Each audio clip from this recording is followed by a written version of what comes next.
All right, all right. I want to welcome everybody to the Wallbangers Truck Racing Series here on Saturday night from Evolution Racing Network. I'm Ryan Ezel, and always by my side is my good buddy Cabin Ruff. Welcome, Cabin. Thank you for having me once again. Excited to be here tonight. Oh, Texas is an interesting track, and it's going to be some really good racing. boy, I tell you what, we are about to kick off qualifying here from Texas Motor Speedway right outside of Dallas Fort Worth, right off I 35W there on the north side. I've been to this track. This is my home track, Kevin. I absolutely love going watching these guys get out there and race. And we're going to go ahead and kick this thing off and get everybody watching. Some of the guys getting out on the track. We have a small field tonight as we kick off the round of 8. That's right. We are down to the round of 8 here at Texas Motor Speedway. We have 3 tracks coming up. We'll get to that here in just a little bit. We're going to get qualifying kicked off here in the 23 of Chad B. Singer is starting to get up to speed and go through the qualifying along with Jeff Carson and the 9 Toyota Tundra. These are teammates right here, both getting out early. I think they're trying to get advantage of that nice, cool track before more and more drivers get out there and lay rubber down and get that thing. Man, I think there's only 2 advantages of doing qualifying. Either you want to be the first, Kevin, or you want to be the last. Do you not? Yeah, I mean, it could go either way. Draft is a big factor on this track. So I agree with you. I think you either want to start in the very back or you want to start in the very front. Yeah, I've seen this strategy go on both ends of the spectrum. Uh, doesn't matter what race I'm in, I'm always on the opposite end of the spectrum of what it should be. But I've seen some guys get out there before the track rubber gets laid down and gets more grip and just gets out there on a nice, clean, cool track by themselves, getting all the clean air they can and putting up some fast times. Now, as we go through the field here, excuse me, you'll see the 10 of Chris Claude. Looks like he didn't like that first lap. Got Justin Hendry in the 28. He will be coming to make his lap. These guys are going to have a lot of challenges tonight. You have 8 drivers that have secured their way into the next round of playoffs. We have 3 tracks coming up. And as they do, they have to win to get in. We'll be showing you the points here shortly, along with the upcoming tracks starting tonight with Texas and all the details about it. But I don't want to miss anything about the qualifying as you see the 13 of Jerry Culver come across the line there. And forgive me, let's put up some of the qualifying times here. Jeff Carson getting the pole so far, running a 29.501 with his teammate Chad Biesinger with a 29.511. Now we want to remind everybody this is an open setup league.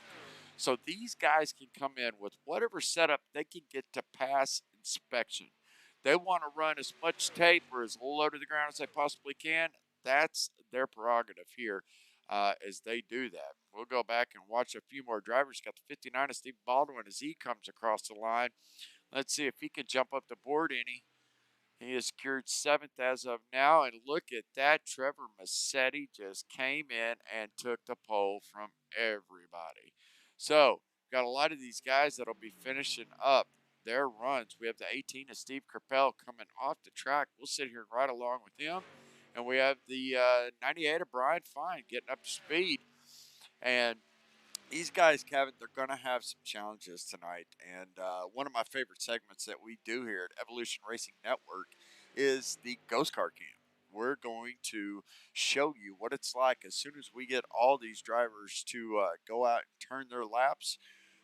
We're going to show you what it's like to come around as we watch the 18 now, Steve Kerpel in the SSC transport truck finishing up his qualifying run. You've seen multiple drivers take multiple different lines here, so it'll be interesting to see if anybody can top that 29.361 that Trevor Massetti currently has to hold that pole position as we watch the 18 come out of four here through the quad over here. Texas Motor Speedway crosses the line to finish up his qualifying, and that'll bump him up to seventh position as you'll see him start to cool down here. And when they do this qualifying, Kevin, it's almost like you do 100% tape at most tracks. But what does that get you? Maybe 2 laps, 2.5 laps before that baby's going to blow. Yeah, yeah, that's the biggest thing. You got to be careful with how much tape you put on there for your qualifying run. Your qualifying setup is going to be completely different from your race setup because you want it to be the fastest it can be going around the track. You want to be the least amount of foot off the throttle as possible. Sure. And as you see, we have looks like one of the last and final trucks to come out and take a lap here and take time is the two Milwaukee Ford F-150 of Craig A. Burns, one of the fan favorites here, as he comes up to speed. And this first, we talk about it so much in qualifying. Doesn't matter if it's a short track, intermediate track like this at a mile and a half, or if it's a super speedway. That first lap is kind of a throwaway lap. That's where you're going to go out and you're going to build up speed, get as much possible speed coming across that start finish line as you can to take your white flag for your qualifying run. Because as these guys they get 2 laps and that's it. And if they mess up, they hit the wall, they lose control, and go sliding, man, that just throws away their entire qualifying run. So we'll watch the two of Craig A. Burns here go around the track and see if he can't knock anybody out. He's already made his way up to eighth on that first lap, so this would be considered his burner here. This is the one he's going out and putting it all on the line. And man, I'm telling you, it's interesting because these guys drive right on the edge of losing control. They have these trucks wound up so tight, and all they want to do is get 2.5 laps out of these trucks. And then they can go back in, get their trucks set up for the race setup, and go out there and make some long runs. So as we see, Craig A. Burns bumps up to sixth position. So if I'm not mistaken, that's all the guys that'll be qualifying tonight. And I think that Trevor Massetti has just locked himself in. So let's go talk about that ghost car, Cam, that we have here that is unique to us here at Evolution Racing Network. So we're going to talk about some of the key factors. And Kevin, I want to hear from you as we get this thing kicked off. As we watch the three truck of Trevor Massetti in last night's test session take some laps, a couple laps around here. Kevin, what do you think the keys are to tonight's race? Don't over push the car. You are not going to win this with one fast lap. You're going to win this with the most consistent car and the best time. So, biggest thing is going into 1 and 2. You have to be extremely easy on the track. Don't force it in. Don't have a 3-lap shootout at the end. That's different. But don't force it in there. Let that sucker float down there to the bottom. You almost have to diamond cut it and let it float, and then hammer on it coming out of 2. Yeah, and I think as you'll see, the three truck here, as he comes into the corner, both of these sets of corners, 1 and 2 and 3 and 4, have unique designs. You'll see a lot of sparks, just like what you're seeing out of the three truck there coming out of 4. And I think what you're seeing is that truck is set up, and those air pressures are not quite built up yet to probably the middle to long runs that they expect to get. So these trucks, tire wear is going to be a factor, fuel is going to be a factor, because with not a large field, you're going to see long green flag runs. And that is what these guys are going to be more concerned with. The short run speed is going to be great, but the long run speed is what's going to win the race here.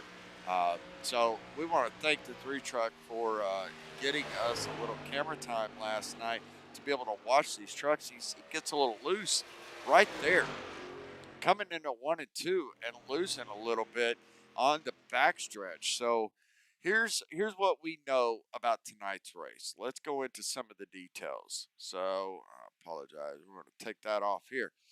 We have, let's see if we can find it here.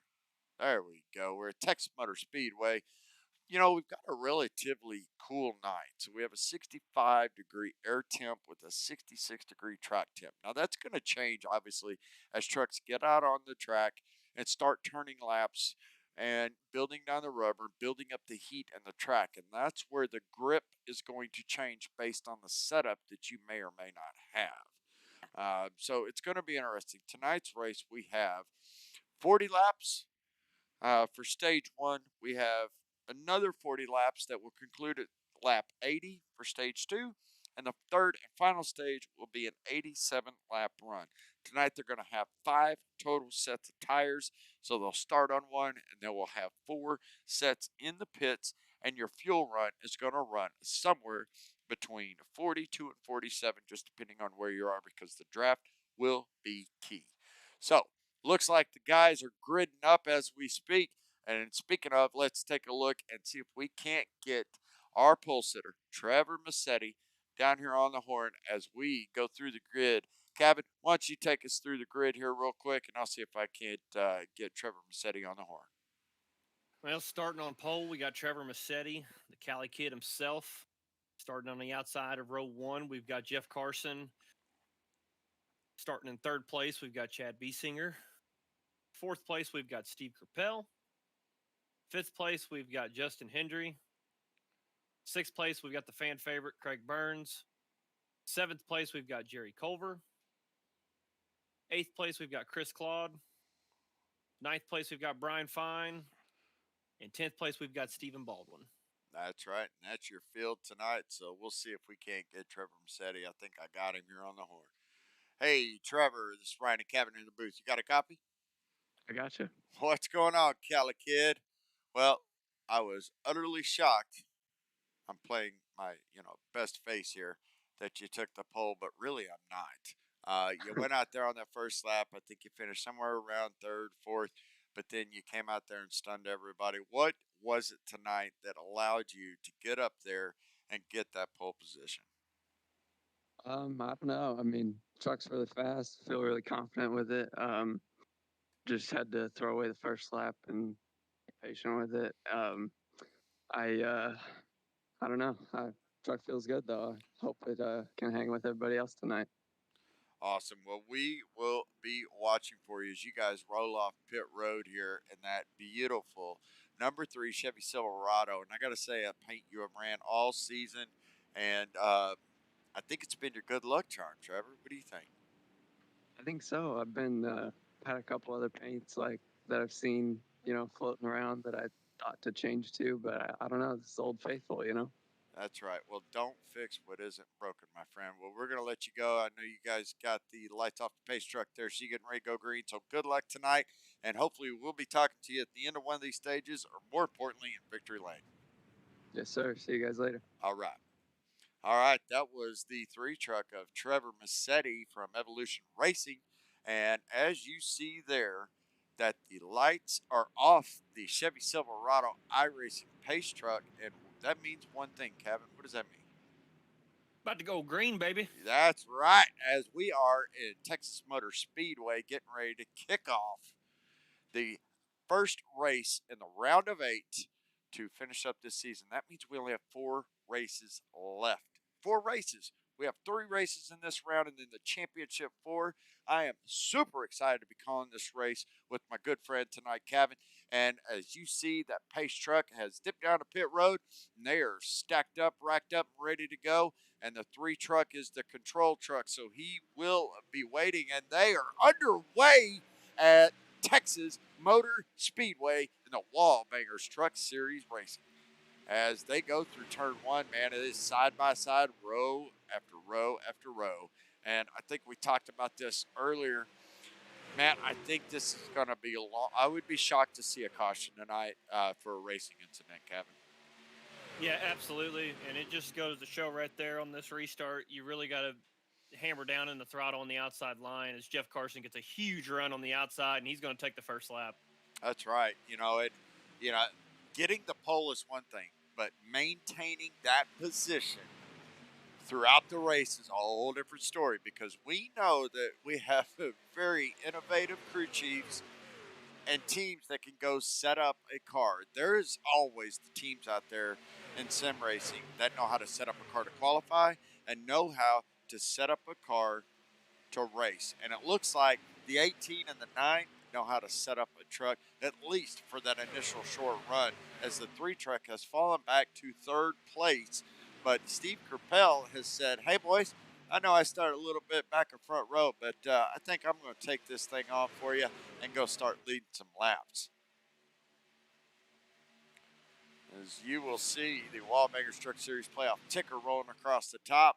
All of the current playoff drivers will be highlighted in that neon green, starting with the the first place truck of the 18 of Steve Kerpel there. So you will be able to follow along as you're watching the broadcast here tonight of all of the drivers that are locked into the playoffs right now. Their name will be highlighted in green, scrolling across the top. Now, here's a couple things that we got to talk about tonight. And the elephant in the room is, where's our points leader? Yeah, I was curious myself. I mean, he's gonna have to show up next week and try to win it. Because this is really going to set him back. So he's going to be in a win it or nothing situation. Yeah, this, and we're not privy to a lot of the league information, so we don't know what is happening behind the scenes. It may have been a scheduled weekend off. It's just devastating for him to know that, you know, these guys, and in fact, while they're kind of getting single file out, let's take a sneak peek at what the points look like right now. So currently, you have 7 points between first and eighth. So after the round of 12, they go to the round of 8, they reset. So playoff points are as follows: 3,007 points for first place and 3,000 for eighth. So there's 7 points deciding between first and eighth place, which means nothing. These guys, it's everybody's basically on an even playing field at this point, Kevin. Yeah, absolutely. Everything's on the line. You really want to go out there and try to win because that's the only way you're going to be able to lock yourself into the next round. Yeah, and speaking of the next round, it's a little short track Saturday night action at Richmond. So those guys next week for 175 laps will be hitting Richmond. And to be honest with you, I don't know, Kevin, that I would want to throw out an intermediate track and rely on Richmond or Homestead as a win and you're in type deal. So once you're into the playoffs, man, it's so tight when you get to this end of it. When you get to the round of 8, they get 3 chances to lock themselves into the final 4. Basically, what it boils down to is winning, you're in. The rest will be figured by points. If there's a tie, it'll go to total playoff points for that round, just like they do in NASCAR. So it's going to be interesting to see how the 94 of Alexander Encarnacio, him not being here tonight, how this plays out. But we have seen time and time again, week after week, that when that man shows up to a race with a plan, 9 times out of 10, he's going to execute it to a fullest. So I wouldn't put anything behind him just because he's not here tonight to not be locked into that Final Four. But only time will tell, and you will have to keep coming back every Saturday night right here on Facebook Live or YouTube on Evolution Racing Network to see how the Wallbangers Truck Series plays out. As we see here, got a little bit of side-by-side action, but for the most part, they are single file. But man, I'm telling you, what's going on with that 3 truck? Our Cali kid, Trevor Massetti, has fallen all the way back to 5th and is in trouble of losing that position from Jerry Colbert. And Jeff Carson has fallen back to 7th. Do you think it's just a setup? Do you think the tires aren't there? Or do you think they're playing a strategy for the long run? Trevor's playing a strategy. Trevor's just letting people float by him for now. He's just seeing how hard they can push their trucks and how much of a tire fall if it's going to be. He's letting them use up their equipment as we see Chad Biesinger take the lead. It's just I think it's planned. I think you're seeing them plan.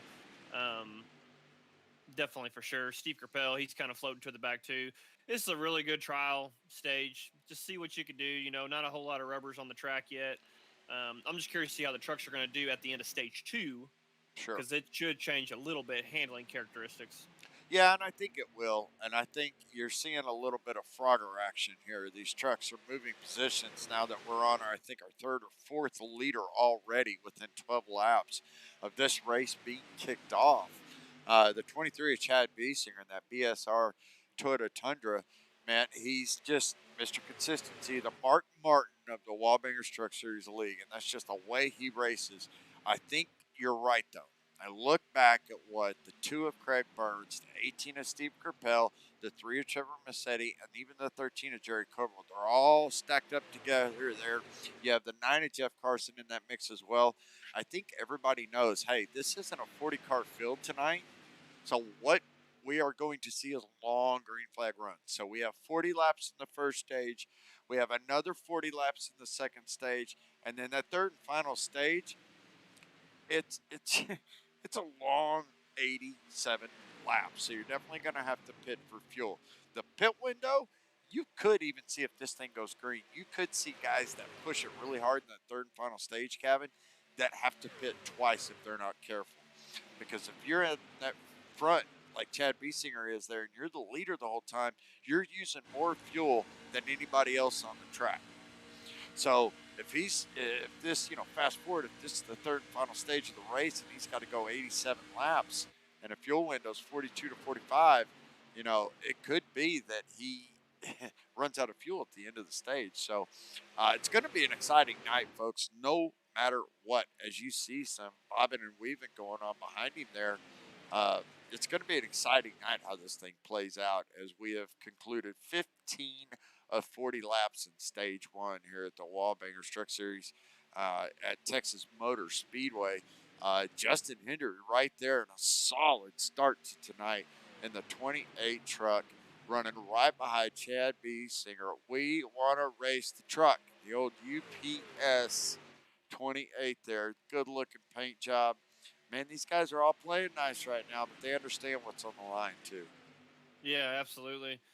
Justin Hendry, he's got a truck, man. It's coming to life. He's got a good truck. He's just slowly tracking down Biesinger. But I honestly think someone is going to win this tonight on fuel strategy. It very well could be. I think it's going to be.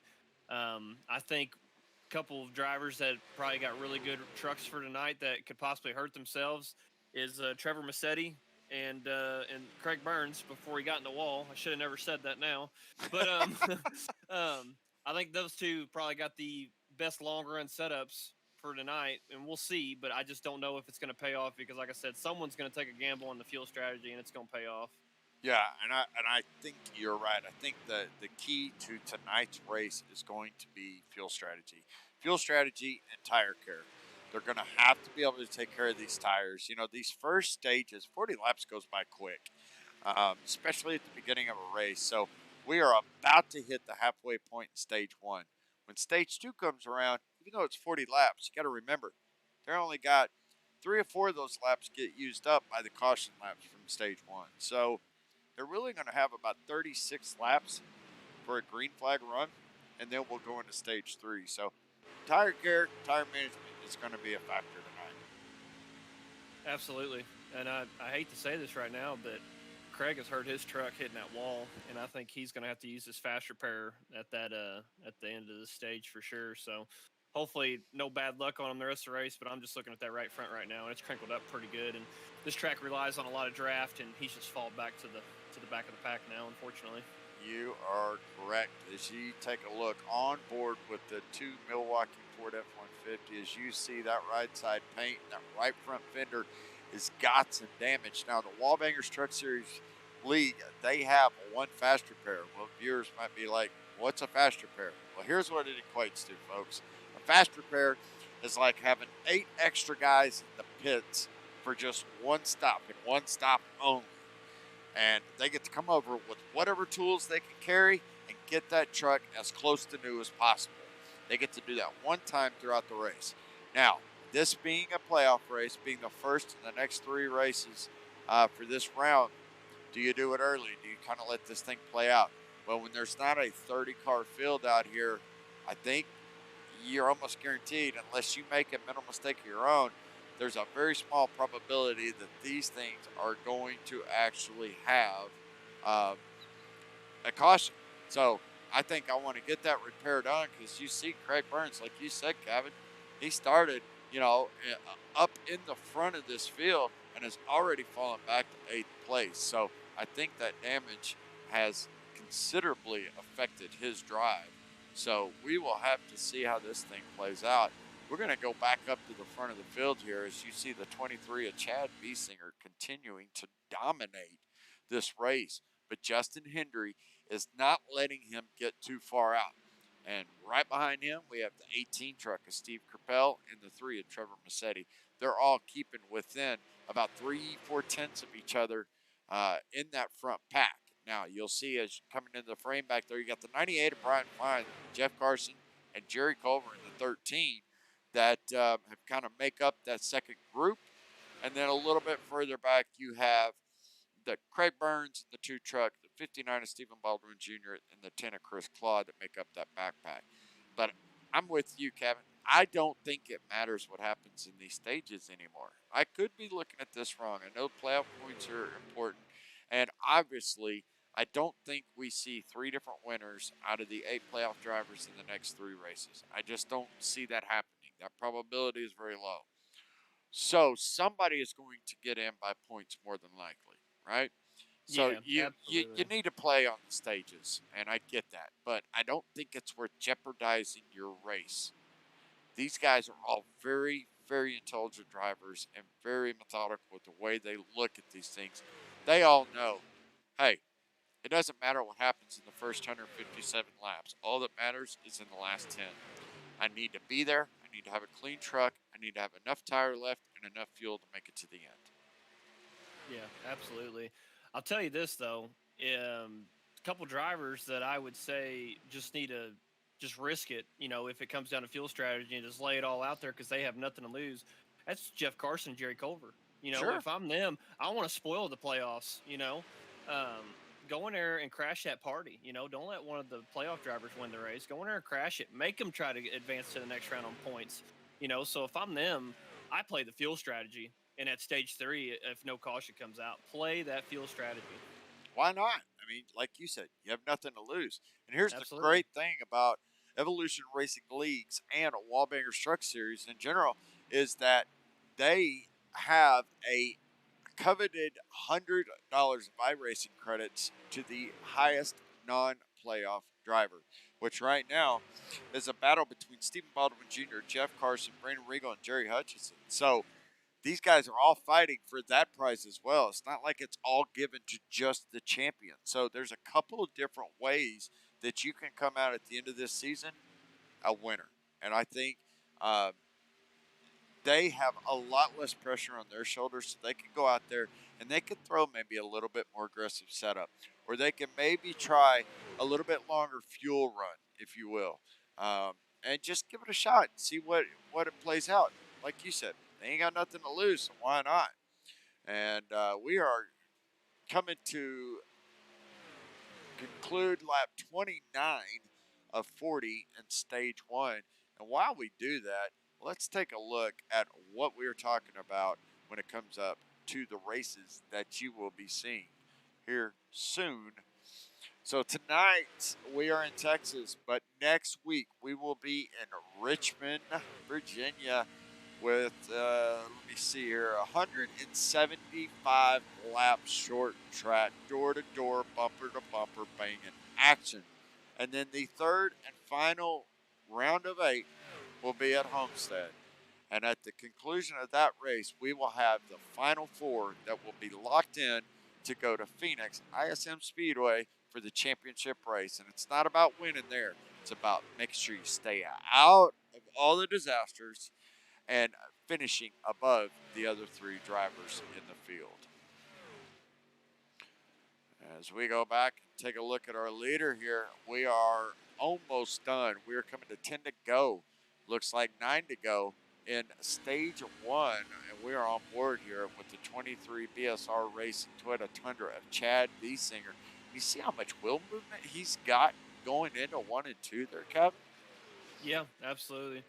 I mean, he's hanging her in there. I mean, he's got a method and it's working good. I mean, that thing is a rocket right now. He's slowly pulling away from Steve Carpel, who's now sitting there in second. But look who's trickled up to third place now. Yeah, you're absolutely right. And, you know, did we ever count the kid out? Heck no, it's the Cali kid. And he has not left the bumper of that truck in front of the 18 of Steve Carpel. and he is up there. And I think you were right. I got to admit when I'm wrong. I was worried in the beginning, thinking something is wrong with that truck. Maybe he got the wrong setup. Maybe the wrong tire push. I don't know because he fell back so fast at the beginning of stage one. But here he is, all over the bumper of that 18 Steve Carpel S&T Transport Toyota Tundra, and it looks like, I guarantee you, there is enough laps left. I'm putting my money that the kid is going to finish at least second place and probably doesn't have enough time or laps to get up there and make a run on the 23 of Chad Biesinger, but he certainly has enough time if he can get around that 18 and give him a nice solid second place finish here in stage one. I think he started out with a tight truck, and I think he knew that it was going to loosen up as the run went because, I mean, you could see at the beginning, it was hard for him to kind of control the bottom line in the beginning, and he floated to the back, and now it's loosened up a little bit because you can see he's driving a pretty fast truck right now in the Cali Kid. Oh, yeah. Well, if we go a little further back, I want to kind of take a look at the 28 and that UPS Ford F-150. We want to race the truck, Justin Hendry, and his teammate right behind him, the 98, Brian Fine, both nice, consistent, clean-looking trucks. No damage out there as we are coming to 5 to go in stage one. These guys are all about being consistent, going out there, having a good, clean finish, and locking themselves in. They're not going to me. I've raced with these guys. You have raced with them. I know them personally. I think that they are all looking at this going, look, this is a big picture. This is not a one race deal. This is a 3-race long race, if that makes sense.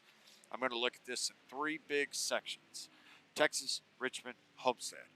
And that's how I'm going to look at this. What is the best way that we can get a collective finish to be closer to the top half of that points than the bottom half when it's all said and done?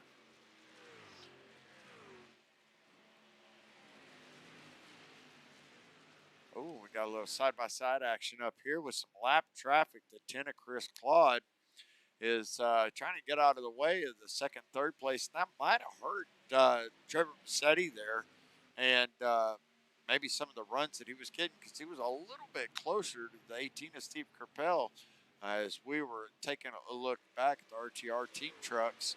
But I think he's probably content, probably not going to push it too hard. As you see there, coming to the line, they will have 3 laps to go in this stage because remember, folks, it's at the conclusion of lap 40. So they'll be taking the line here with 3 to go in stage one. We see a nice little battle between teammates here in the 18 of Steve Capel and the 3 of Trevor Massetti. Let's go a little further back in the field and take a look at one of our boys, Jerry Culver, in the 13 Copenhagen truck. You see, he's not too far off pace either. He's right there behind that 98 of Brian Fine, holding steady in the 6th position.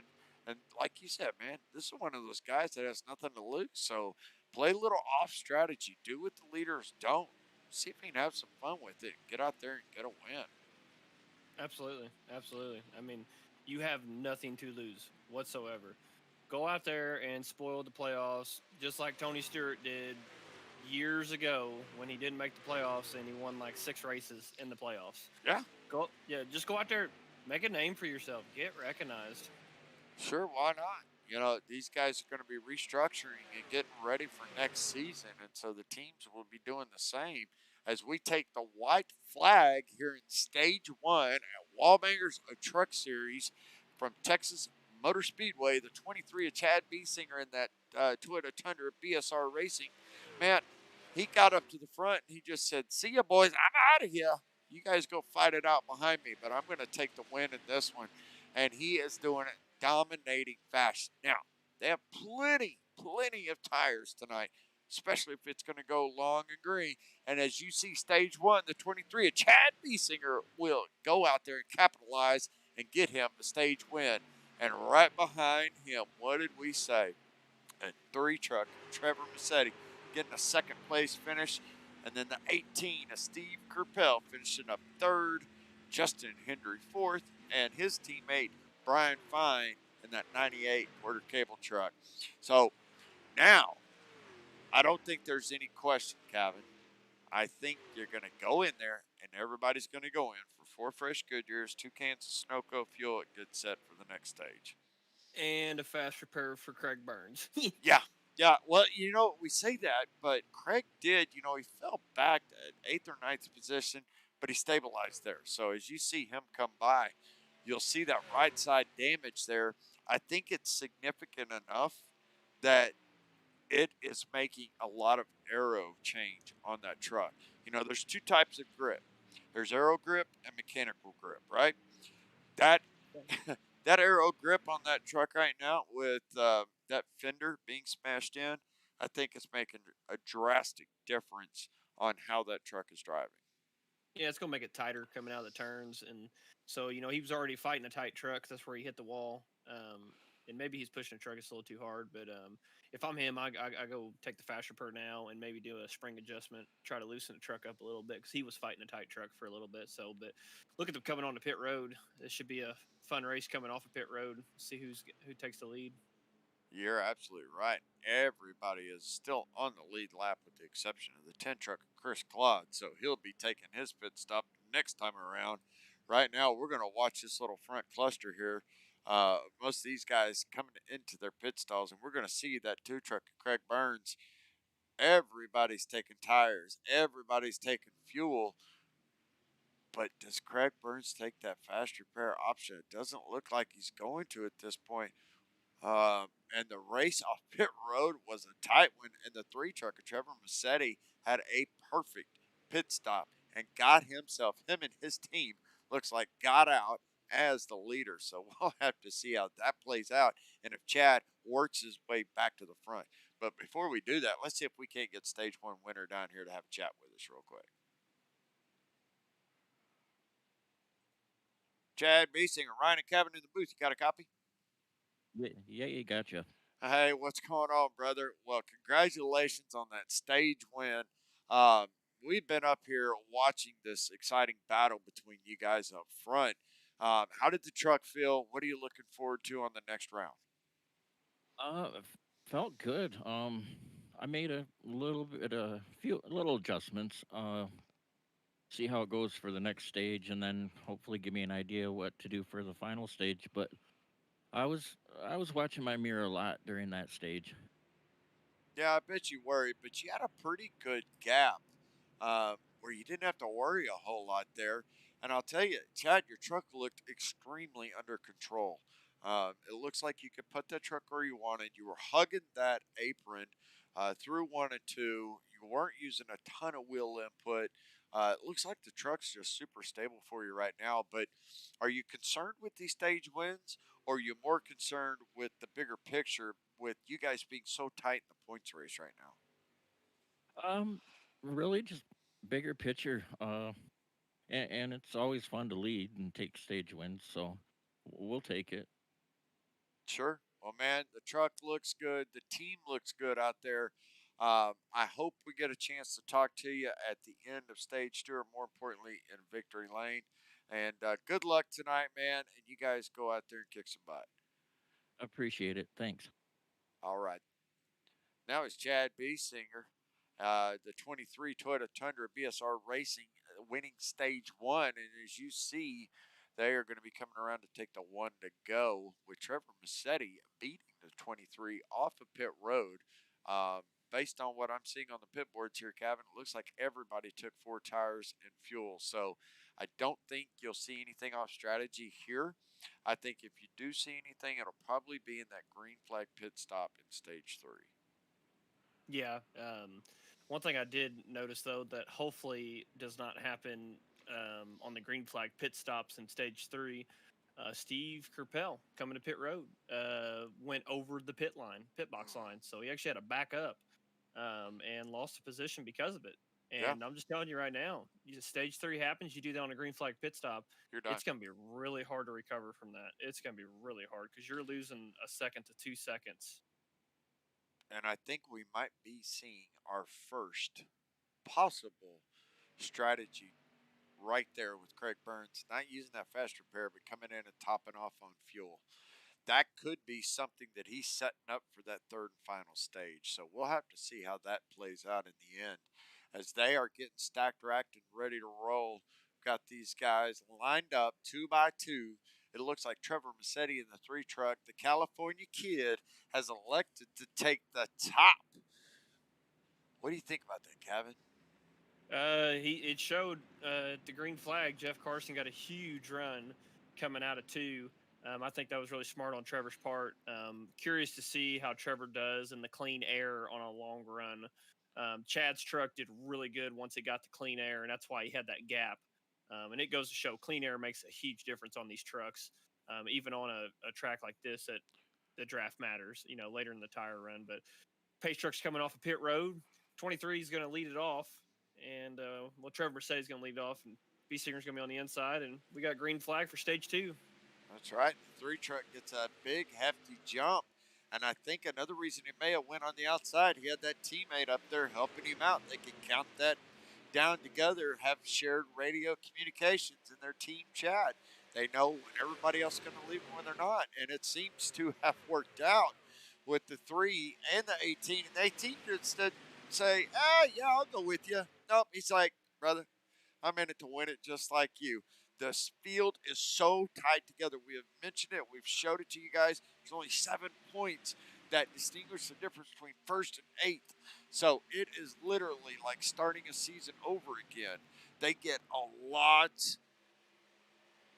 of opportunities here to make mistakes, but they only get one opportunity to win this thing in the end. And I think the 18 is saying, hey, look, I need to get out front now, get this clean air, and get out there and click off some laps. Now, let me ask you, Kevin, because I don't know how I would approach this, but do you want to be the leader at the start of the 3rd and final stage when fuel is going to be a factor?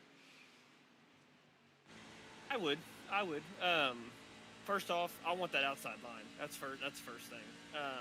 And I want to be in that clean air, because everyone behind me, more than likely, they're going to be saving a little bit of fuel as well. But with the way the pit window is going to be, I'll take the risk. I would much rather be out front and control the race on fuel strategy. So I don't know. It just depends. I'd really have to do the calculations on the fuel. But if it was me, definitely I would want to be out front. Yeah, and you don't know. I mean, first place is such a good place to be, but it's also very dangerous because you are the leader, and everybody behind you gets to see what you do before you get to see what they do. So they can short pit you.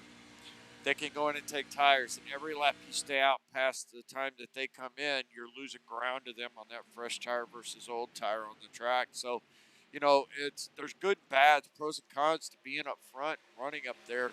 But some of the ways that these guys, it's just going to be interesting to see in stage 3 if it truly does become a fuel run. As we see, the 23 truck didn't even take him 2 or 3 laps. He's like, boys, look, I'm a pro here.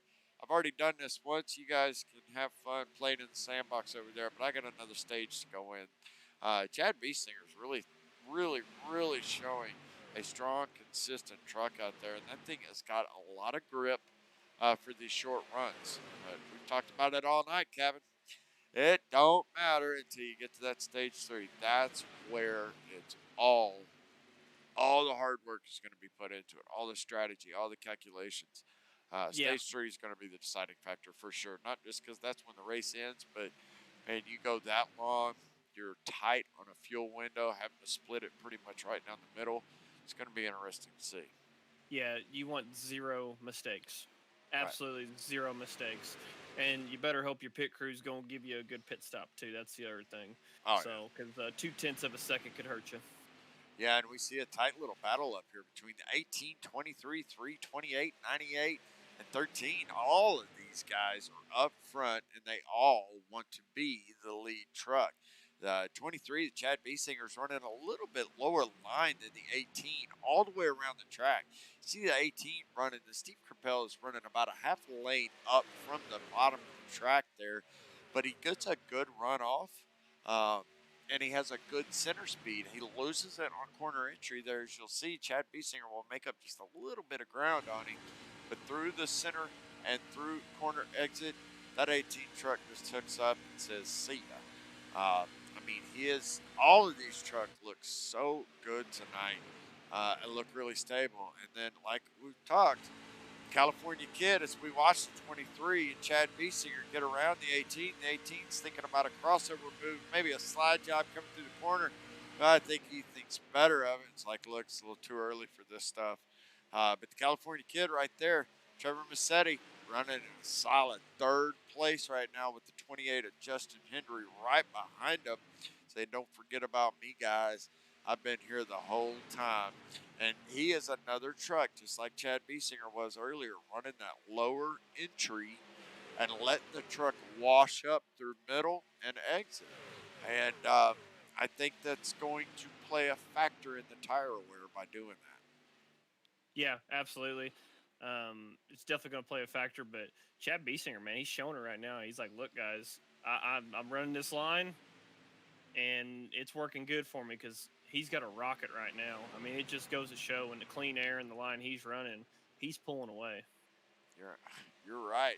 And we are coming down the backstretch of lap 56. Now, lap 80, I repeat, lap 80 will be the conclusion of stage 2 here at Texas Motor Speedway. And before we get there, let's do a little through the field, if we shall, starting with the 23 of Chad Biesinger, 47 years old from Cloud, Michigan.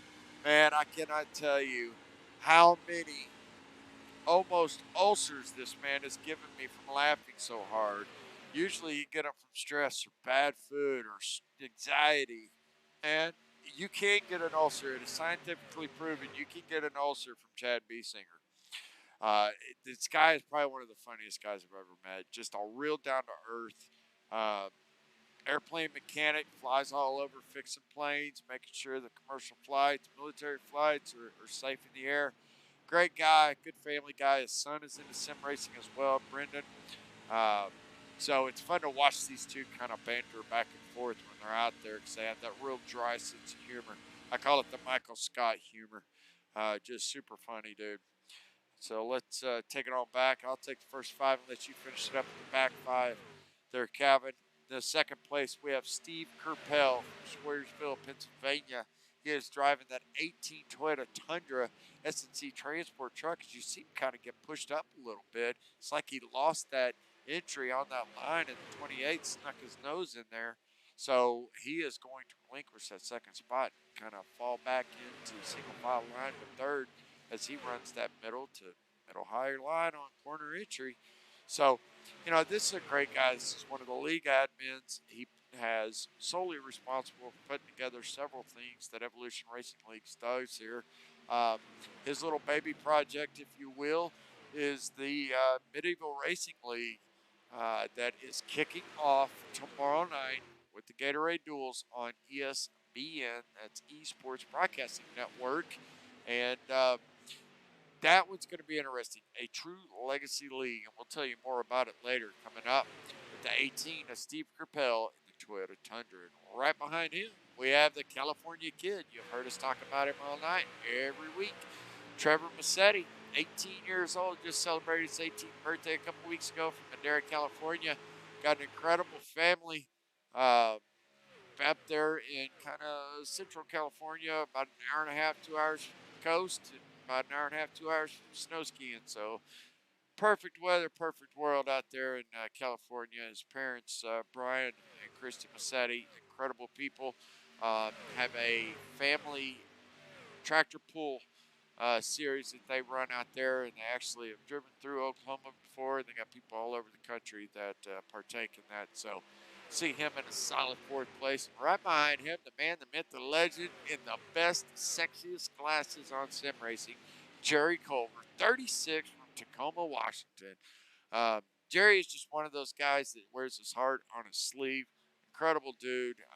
Feel for him. Our thoughts and prayers are with him.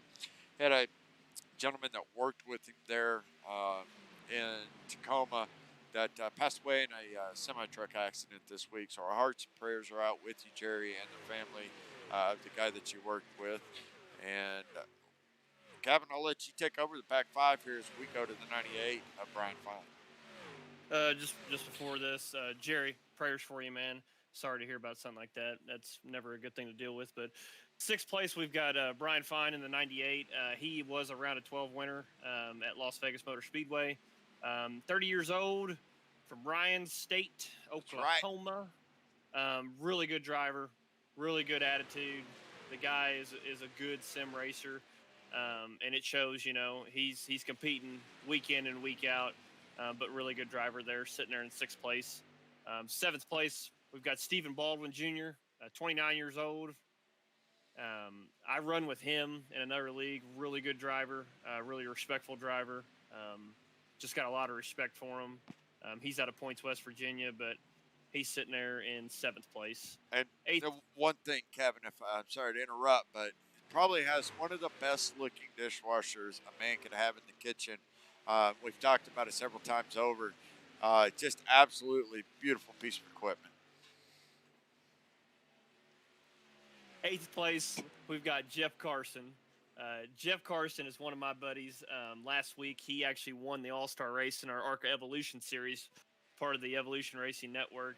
So was really happy for him. He's out of Glendale, Arizona, but week in, week out, this guy puts in so much effort to be as competitive possible. But he is one of those guys, he'll put 300 laps of practice in, and if he's having a connection issue or he knows he's off the pace, he will literally just drop off and let people pass him. He does not want to hurt anybody, and I have the utmost respect for him. I don't think I've ever raced anyone as respectful and clean as he is. So Jeff Carson sitting there in eighth place. I will second everything you just said. Yes. Ninth place, we've got Chris Claude. Chris Claude is 49 years old, out of Fairview, Tennessee, my home state. Chris is a really good driver. Week in, week out, he competes. Hopefully, he can figure something out tonight. That way he can get back up there and compete. But Chris Claude, really good guy. Couldn't ask for a better driver in this series. And rounding out the race, top 10, fan favorite. I am his boss in another in another league we run. But he is my buddy, Mr. Craig Burns himself, 26 years old. Before that wreck, or before him hitting the wall tonight, he was one of my picks. Hopefully, I don't think he's used that fast repair yet. I think he's just tried to repair it as much as possible. But Craig is one of those people that is devoted to helping anyone out. And it goes to show, and Ryan can second me on this, he is a board of directors for the Evolution Racing Network. Any league, you have a question, he will be there to help you. He is one of the most competitive drivers, but he wants to see everyone as a whole be competitive. So think the world of Craig, and I always enjoy racing with him week in and week out in the series that we run together. Yep, and I'll second everything you just said about all those drivers. Craig is an incredible teammate and has a true understanding of what camaraderie and teamwork means. He truly is willing to help anybody. And going back to Chris Claude, real quick, this is a guy that does what I do, runs several leagues. He has Sunday night NASCAR, Monday night NASCAR, and then Thunder Trucks, I believe is what they're calling their new series on Tuesday nights. Great guy. Spends a lot of time in iRacing, putting together these series leagues so that drivers have a place to come and have a reputable place to race, have fun, keep the drama out. So want to give a little plug there for his series, Sunday Night NASCAR, Monday Night NASCAR, and a Thunder Truck Tuesday. If I said that right, I probably twisted that up in some way, shape, or form. So we will take it back to the front of the pack now as we see that Chad Biesinger has pretty much just checked out and said, yeah, I'm going to go ahead and take it on all the way tonight. We watched Justin Hendry do this last week at Talladega, went out and led a majority of the race and was there at the end through all the cautions. He'd have great restarts, get locked up front, secure his position, and literally it came down to a drag race, Kevin, one of the funnest races to call. Watching him and Michael Sheffield in the one truck side by side doing a quarter-mile drag down that long front straightaway of Talladega, and they were literally separated by inches, folks, inches coming across the line, and he kind of got one stole from him. Michael Sheffield had the right strategy, um, and took that win away last week and locked himself into this round of 8. And that's another driver that is one of the 8 playoff drivers that is not here tonight. He's a little under the weather. We want to send our thoughts and condolences out to him as well and hope he gets to feeling better. He is actually with his mother, I believe, at his sister's house tonight. They are watching, so what's going on, Sheffield? We miss you on the track tonight, brother, and hope you get to feeling better soon, and we look forward to seeing next week at Richmond. And I got a little inside track, Kevin, that Sheffield says that Richmond may or may not be a track that he may or may not like. So I don't know. Take it for what you will, but I think you're going to see a very competitive side of him come out, along with the 94 Alexander Encarnacio, because they are both not here tonight, but both locked in playoff drivers in this round of 8. So there's 2 of the 8 drivers already that are showing that they have 2 races to make it work when everybody else gets 3. As we come to the line here, watching the 3 of Trevor Massetti, the Cali kid just went around and took the lead from Chad Biesinger. I think Chad, again, is being smart. I think he's being methodical and understanding, hey, the 3's faster than me right now. It's not worth accidentally getting too close, somebody making a mistake and taking them both out this early in the race. Yeah, absolutely. Trevor's checking out though. He's like, man, Yeah, this stage is about to be done. He said, I want to talk to Kevin and Ryan in the booth. He said, I'm checking out. He said, let's get this stage done and get stage 3 going. That's right. And we are getting ready to come to the line with 4 to go, because it will be at the conclusion of lap 80 that they will throw the caution for stage 2. And we have gone the entire race up to this point under green, with the exception of the caution for stage 1 at lap 40. Now, when stage 3 starts, we've talked about it earlier, they're going to have a 42 to 47-ish lap run on a fuel tank. So it's going to be close. If some of them, Kevin already called it, that it's going to be a fuel mileage race tonight. And if this thing goes green the entirety of the race, that very well could be the key. And if you have some guys up there that are pushing their trucks harder than they would if they were by themselves, trying to get around other trucks, that could be a deciding factor in the way this thing plays out tonight, because they could be using up more fuel. I still think being the leader, being up front in that clean air, it's an advantage, because you're going to have a little bit more speed. Clean air is king. We know that, especially at these intermediate tracks. But the trade-off is you get less fuel mileage. So just depending on how stage 3 plays out, it could be a deciding factor on how the race deals. That's definitely what Kevin thinks, and I'm starting to believe it. As they come to the line now with 2 to go, or 1.5 laps to go, pit road is closed with 2 to go at the end of every stage, and it doesn't look like anybody is going to be able to catch up to the 3. The California kid himself, Trevor Massetti, as he crosses the line with the white flag in stage 2, brought to you by Sheffield Graphics. We'll watch Trevor Massetti go through. I want to watch what he sees. Well, let's take a look. We have one of the coolest cameras that our technicians put on before the race, and it is right there. You want a front row spot of what it looks like? That is it. These guys will be coming through, and we're going to watch the field come by and see how they fare on stage 2, as the California kid, Trevor Massetti, will steal that win for stage 2 here at Texas Motor Speedway. And we see the yellow flag come out. We got Barney up there waving the yellow flag, the most famous flagman in sim racing. Good old Barney. Got one of the strongest right arms you'll ever see. That was a damn good run by Trevor. Trevor's truck is coming to life. It showed right there. If he can time it right and he can make an A+ pit stop, he will win this race tonight. And I hope I did not just jinx him. I'm telling you, it's going to come down. There's going to be 2 stages, or 2 pit stops that are going to be crucial. This one, not as much as the one that we're going to have to see in stage 3, Kevin. But this one here is going to decide how hard you have to fight getting ready to start stage 3.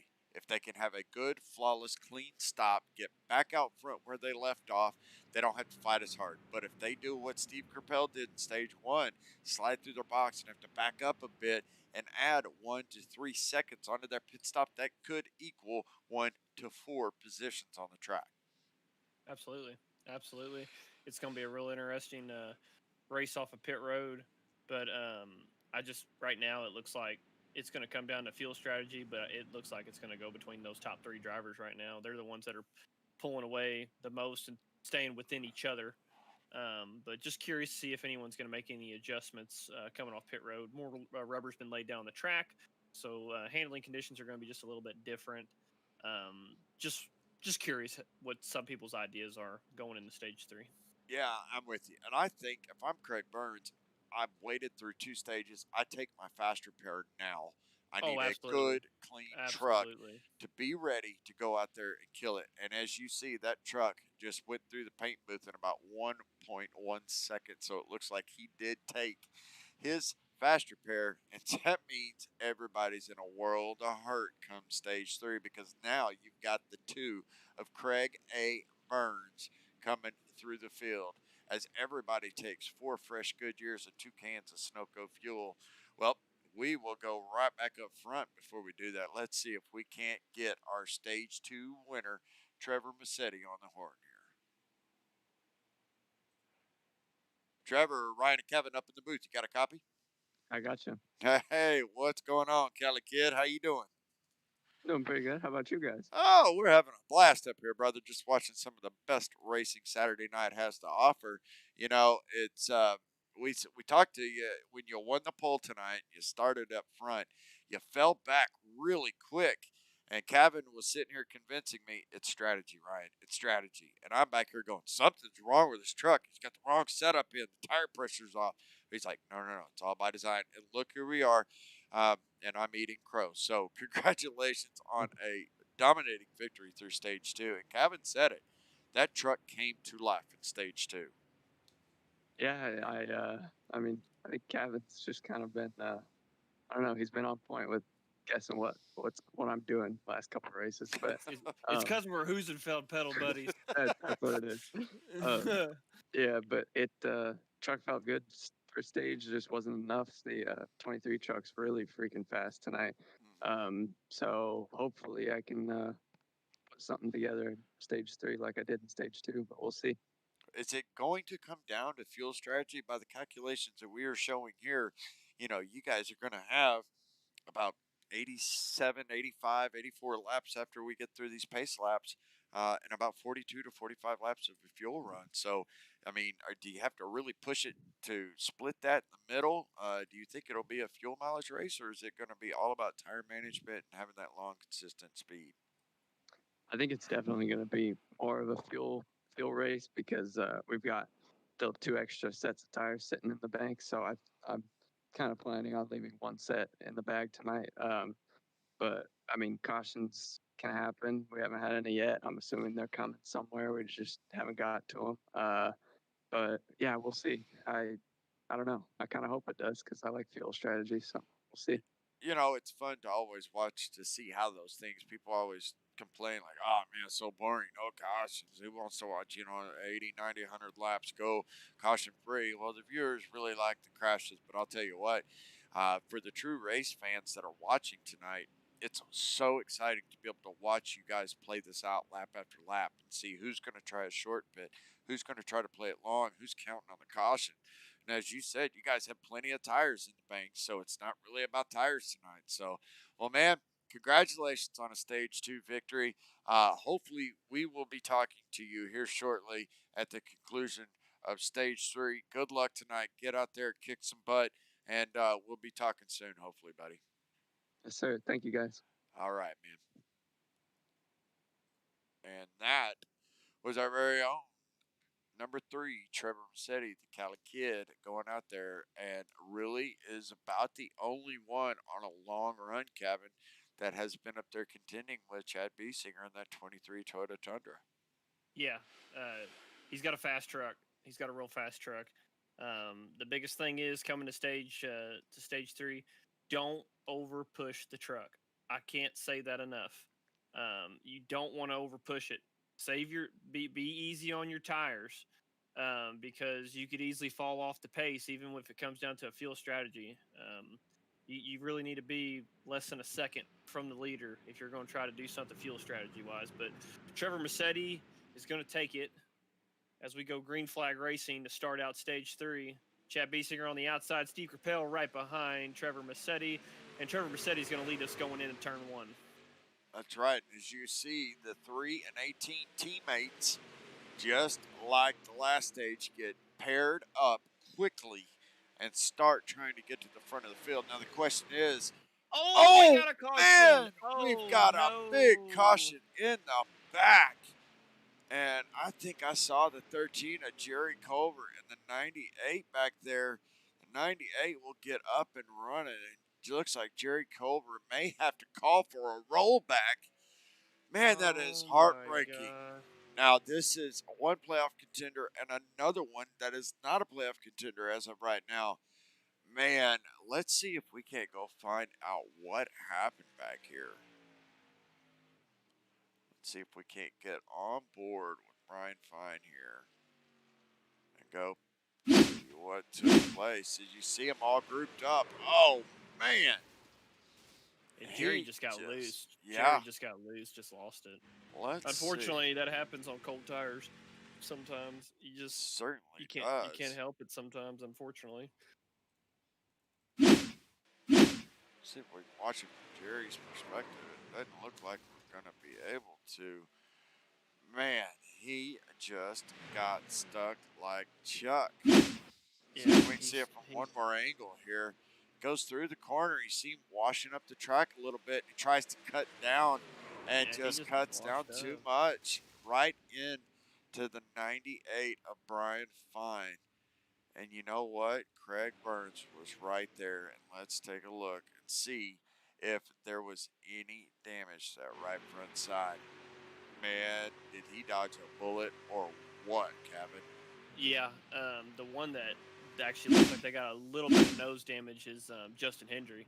Unfortunately, he was in there just a little bit. At stage 3, I would say go fix it now because just 10 seconds of damage here is going to hurt you pretty bad.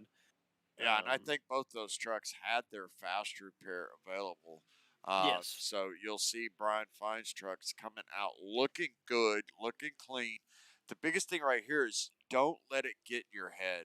Don't get the mental mistakes because the adrenaline, I don't think the viewers understand, Kevin, what the adrenaline is doing when you're racing, sim racing. The endorphins that your body and the adrenaline that is pumping through is just astronomical. I mean, these, when you're up there and you're going 180, 190 miles an hour, and yes, it's a sim. We get it. We know it. We've all heard it. Everybody's wife is going, why are you playing that video game so long? You say video game one more time, sweetheart, we're going to have problems. It's a sim. People take this serious, and man, did they get out there and your adrenaline is jacked up. When you get in a wreck like this, Kevin, the biggest problem I have is getting recollected, settling down, getting the anxiety back in check, and just understanding, okay, we've got a job to do. My truck is fine. I got it fixed. I just got to get out there and finish it. Yeah, absolutely. We talk about it all the time, but the M word, Mm-hmm. momentum is huge. And getting involved in a wreck or something like that, if you don't just learn how to relax, just breathe. Yeah. That's one of my biggest things is take a deep breath. You could really kill your momentum. And I've had it happen to me personally, and Ryan, I know you've had it happen Oh, to you yeah. too. Any sim racer has had it happen to them, but we learn that in order to overcome it, you can't lose momentum. That's the biggest thing. So, hopefully those boys can maintain their momentum Mm-hmm. and just race hard. In this stage 3, Well, as just clean as the racing has been tonight, Kevin, I don't, yeah, everybody should have that fast repair. Now, that mulligan's gone. So you can't allow that to happen again or your no, race is done. yeah, yeah, absolutely, for sure. Agree with that 100%. I don't think Justin went to pit road though. I think he's just gonna kind of play it and see how he does. That would concern me just a little bit. Let's see Just if we going into can stage take a 3, look, yeah, and see what it was the his damage is nose. like. Let's see if we can get the drone cam over there. Yeah, Just it a little bit. doesn't. Yeah, yeah. I mean, he's got a little splitter damage, as you can see there. Um, it's not flat all the way across. That could become a factor on some of the arrow that he might need. So we'll have to kind of see how this plays out. But I mean, him and Craig Burns are not on the same team. So one thing we know that the very little bit of damage. Oh yeah, you see a little bit of right front fender damage there as well. But Craig Burns got just a tiny little bit of damage early in the run, early in the race, and he could never recover past eighth or ninth position. Yeah, So Justin yeah, Hendry may be in that same boat. yeah, absolutely. And I think one of the biggest things is, at the beginning of this run, he may be like, I think I'm going to be fine because everybody's tucked up. But Hmm. once people start spreading out, that's where you'll notice if that truck is really falling off pace or not, because the draft is huge here. Oh yeah, And once you get sucked up right behind somebody with the damage he's got, it's not bad. But once the tires start falling off and you fall off a little bit, you can really notice if you've got any damage or not. So just curious to that's see right. how it's going to be. Hopefully it doesn't hurt him. But Brian Fine, I hope with him, I hope he can move back up to the field. Especially with him being a playoff driver and can try to compete for this win. Absolutely, I agree with you on that. And as we watch these guys get ready to watch the iRacing Chevy Silverado Duck Down Pit Road, we're going to go into the red line minute where you can crank it up and watch and listen to these trucks go as fast as they can, getting up to speed as we start to continue stage three.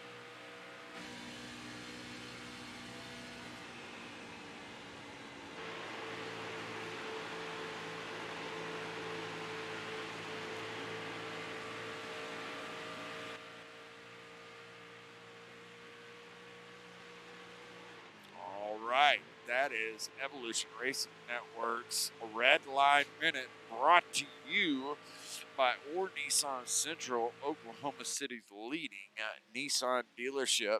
And as you saw, the battle, and we have another caution out. Oh, I'm getting word here, Kevin, that we may have had an incident with the 9 truck. Well, let's go back and see if we can find out exactly what happened here. 9 truck looks like he's doing good there. He gets through the corner, and oh, him and the Chris Claude both right in front of Justin Hendry, one of the playoff contenders. Wow, that Just was yeah, so just close. Justin Hendry is very lucky. I should eat crow right now because I told him to go get that fast repair done. I don't know if he made any contact there, but if I am him, go get the fast repair done now. I don't know if he made any contact. I'm kind of curious, and I'm gonna go look myself. But yeah, it just looks like nine just lost it. Yeah, I'm trying to see if I can go through here, watch maybe from a different angle. I'm having a hard time. Yeah, Chris Claude, they were independent of themselves. And man, did Justin Hendry get within inches of losing that and getting involved in that most recent incident. Well, you know what they say, Kevin. Cautions breed cautions, right? Well, I the was gonna 9 say truck, that. yep, it looks like, and I think he's one of the few trucks that had a fast repair left. So let's see if we can't get a shot on Jeff Carson right now. It looks like, yeah, maybe he's already got that truck repaired and back up to speed. Let's check in on the 28, I was gonna Justin say, Hendry. yeah, Justin is not taking the fast repair. He is just gonna slowly do the repairs. So I'm really shocked by this right now. I am Um, too. would figure Oof. he would take it, but we'll see. Maybe he's got a strategy where during the green flag pit stop they do, if it goes on, in stage three, maybe he takes that fast repair then. But if I'm him right now, man, I take a fast repair now. Don't take any chances because even if, and the viewers, I don't know, maybe some don't understand, but let's say just that incident that Justin Hendry had, let's say he's got 32 seconds of damage. Just because you do that 32 seconds of damage repair does not mean your truck is going to run 100% again. You're right. You're right. So if I'm him, stage 3, man, I take that fast repair and I run with it. Yeah, I'm right there with you, Kevin. I know what he's doing. I think he's trying to think big game here and go, okay, look, I need that just in case. We haven't Yeah. seen a caution all night, and all of a sudden we see two cautions back to back, right? Yep. So just in case, I need it. And he's probably not too far off thinking because if we go through the field here, Jerry Culver, Jeff Carson, Brian Fine, Chris Claude, Craig Burns have all had to use a fast repair. So by process of elimination, if something else is to happen, say the big one happens, then he's one of the few guys that are able to get back out there and finish it. Now, that's a big gamble. And I repeat, a big gamble to do that. So we'll have to see. We'll have to see. I think he's being smart. I think he's trying to just work through this. And I don't think he would be doing it this way if he had anything less than 1180 RPMs. So these Yeah. trucks idle at 1180. And so, kind of one of the telltale signs that drivers will look at when they get in any type of incident, whether it's just barely brushing a wall or barely ran into somebody under caution, not even high speeds, is they're going to look down, they're going to pop the truck and pop the clutch into, and put the truck in neutral, see where that truck is idling out. A lot of short tracks, you can truly have body damage as long as that motor's fine. Like a track, say, like Bristol, most of those cars at the end of it anyways, they come out looking like modifieds, right? You ain't got no front ends, no back ends. But as long as that motor's running good, you're fine. Intermediates like this, though, mile and a half and up, aero is too much of a deciding factor. So you got to at least make sure you get all your body repairs done. Um, and I think he's hoping that if I get all my body repairs done and I've got good RPMs and my motor's running strong, that I should be fine. But I have yet to race a truck that I've completed all the repairs on that makes me even just mentally feel that the truck's running the same as it was. I think, if anything, it's more of a mindset. So, as you see here, uh, the boys Wallbangers Truck Series are re-racked and stacked, and we have lights out in the iRacing Chevy Silverado Pace Truck, and I think we're about to go green. Now the question is, are we going to stay green? Who I think we knows? will. I think we will. They're gonna clean up a little bit. I think everyone's just gonna be a little easy on this one, but does hurt the fuel strategy a little bit. I will Yeah, say that. I think that's kind of gone out the window now because I think everybody who saw Jeff Carson there at the end of that caution, he had already pit, got his repairs done, came back down and topped off on fuel there at the end. So I think he might be thinking of short pitting. Here's one thing that you can't see is Trevor Massetti gets a huge jump and has his teammate 18 Steve Capel right there behind him. This could still be a fuel strategy run, and what I mean by that, Kevin, is now you've got 69, 70 laps left in this race. You don't have to cut it so short and exactly in the middle anymore on fuel. So you're going to have about a 10 or 15 lap window that you can start to pit. So do you short pit, or do you wait for the end and think that somebody's going to, have troubles getting on the pit road and cause a caution? Because the time between new tires and old tires, it will be a deciding factor here. And if somebody short pits, that could be the winning move tonight. Yeah, absolutely. With the way the fuel strategy is now, I think you can short pit it and do something with the fresh tires, but you just gotta make it 110% on point on the pit stop. Yep. And don't say we told you so, but look who's riding back there in fourth place right now, That's my boy. I'm, I'm, I'm not saying nothing. You're I'm not keeping my allowed. mouth I shut. was told. I got a message from Craig Burns prior to the race tonight. I got a message that says you're not allowed to talk about him in any way, shape, or form, good, bad, or ugly, because the last two races you picked him, he's crashed out. So he said Kevin's not allowed to talk about Craig A. Burns tonight, but I'll talk about him. He is driving through the field, folks. Had an early incident. The first 10 laps, gets up against the wall, struggles to stay even on the lead lap through stage one. Doesn't elect to take that fast repair yet. Tries to work through those repairs through the stage cautions.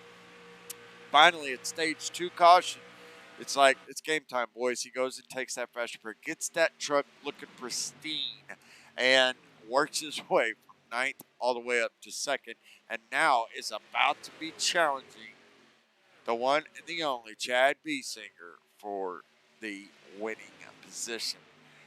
These top three trucks they're the class of the field, man. Chad Biesinger's been strong since lap one. Trevor Massetti has been strong since the get go. And Greg Burns was right up there with him in the beginning before he had that little brush with the wall. Kevin, he was one of he was going to be a factor. And it shows that it looks like he's going to be if this thing plays out the way I think it will. Yeah, absolutely. He's got a fast truck right now, but Chad Biesinger, man, he is in control right now. I will say this: he has had some of the best restarts all night. He has really moved forward in the field on the restarts, and it's going to show right now because every time in the early going on the stage runs, he's up there leading. So, really strong truck for him from the get go. As Craig Burns is going to take it down to the bottom, and Craig is going to try to compete for the lead, and I think Trevor Massetti, the Cali kid, is going to follow right behind him. Yeah, this could be one of those moves. It's so hard when somebody sticks their nose in on corner entry. When you're entering the corner, especially into three, the preferred line is right on that apron through three and four. But if you are trying to run that middle line, kind of where Steve Grappel's been running most of the night, and somebody wants to get aggressive and they stick their nose in there, it forces you to push up the track. And then guess what happens? Choo choo! You got everybody following suit because you can't get back down to the lower side of the track where the speed is, where the higher grip level is. Um, and so anybody that is lined up in a row is going to go right by it. But don't count Chad Biesinger out in the 23 BSR Racing Toyota Tundra because that man is on a mission tonight. And he, yes, may have lost the lead to the two teammates up here, Craig Burns and Trevor Massetti, but he is on a mission. And hey, refresh my memory. Who was just in a caution? Just like not even 20 laps ago. Who was that guy? Oh yeah, what was his name? Mr.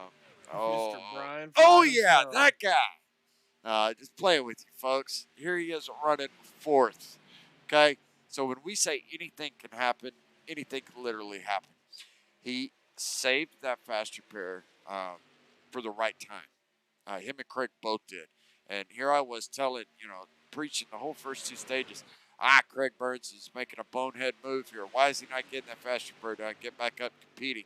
Well, that's why he's always up front. I'm always in the back. He knew what he was doing. He was saving it for the absolute last caution he knew that he was going to be having, which was stage two, so he could be up there to contend for the win at the end. But they're running different lines. You see, Brian Fine, Chad Biesinger, Trevor Massetti, and Craig Burns are all running uniquely just a little bit different line. So they're all getting just a little bit different entry speeds and a lot different exit speeds. So their runs are coming at different times. As you see, Craig Burns and Trevor Massetti are duking it out up here.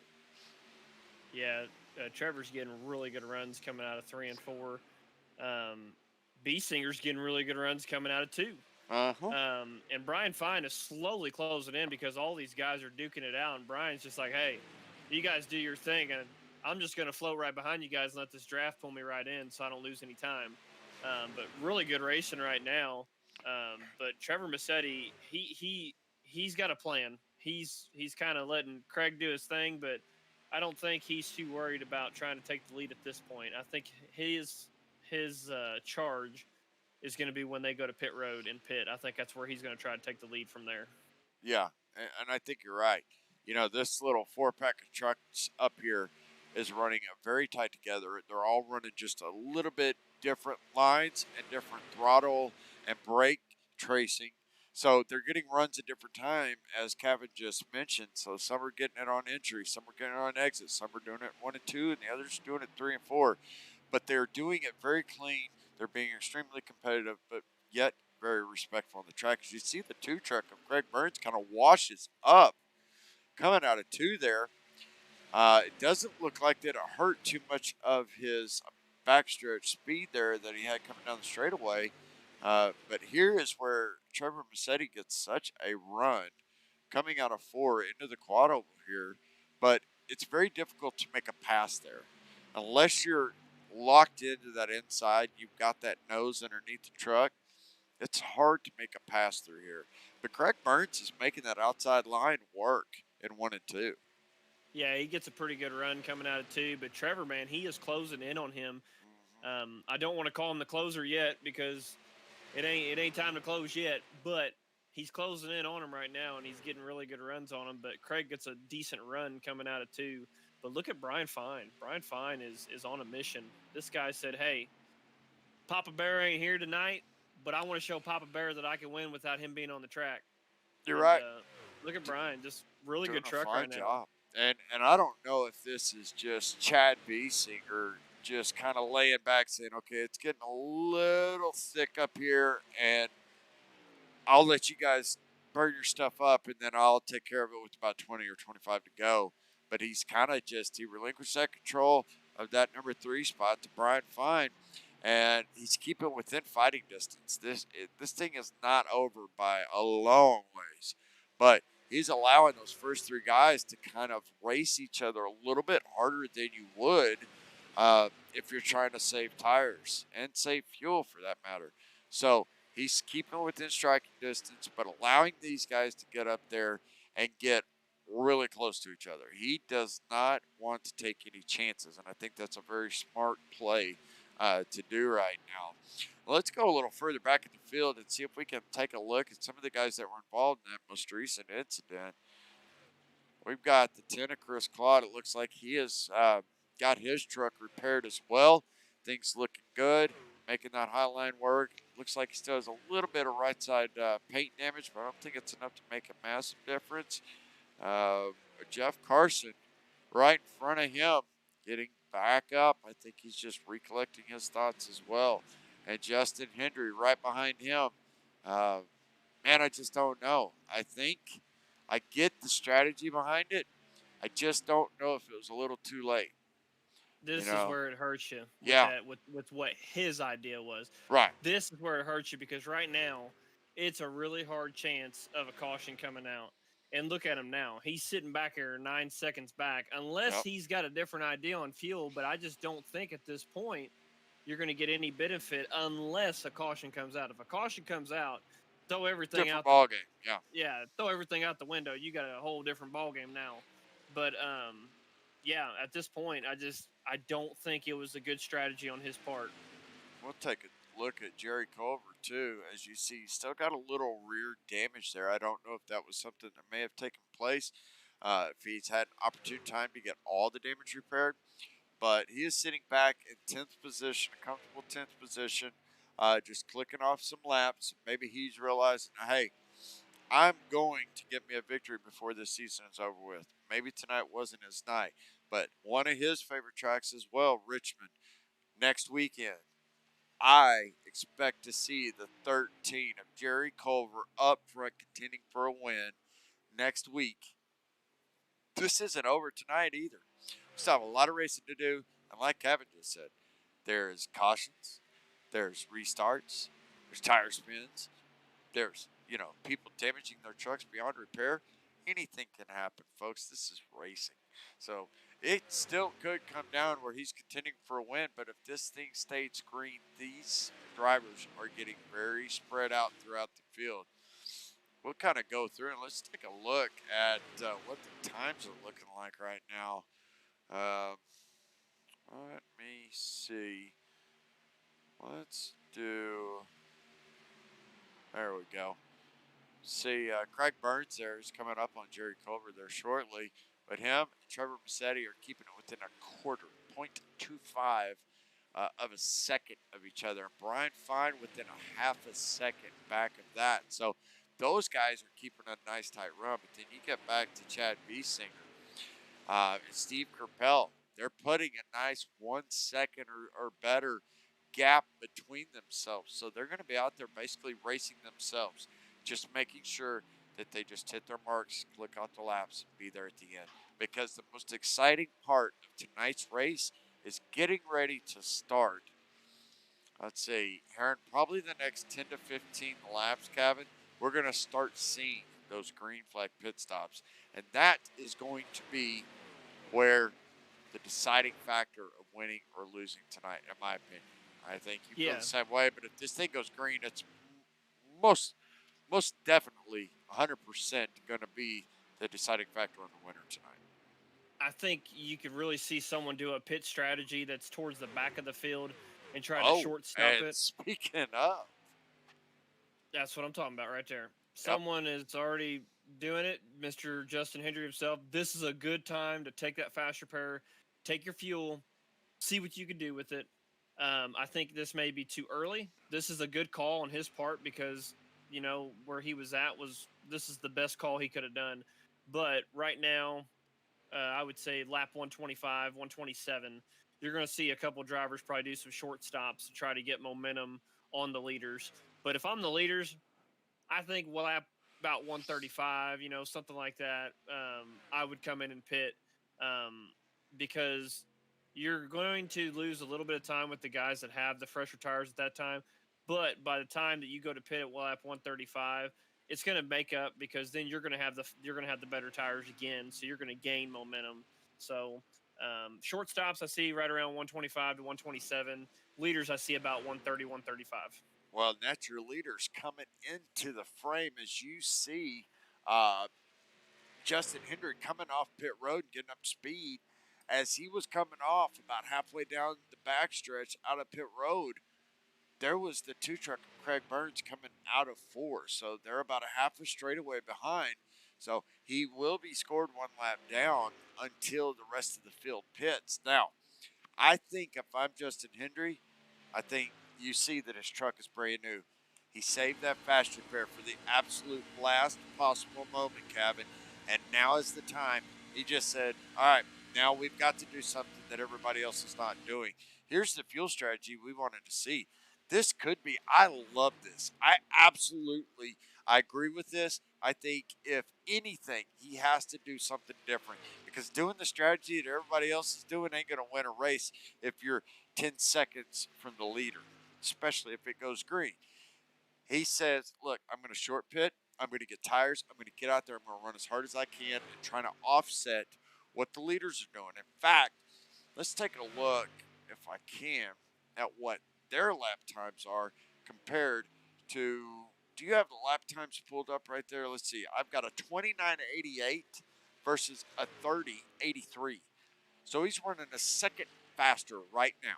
And every lap that Craig Burns and those leaders stay out, as we see a couple more coming to pit road, Jeff Carson and Chris Claude, but every lap that those leaders stay out,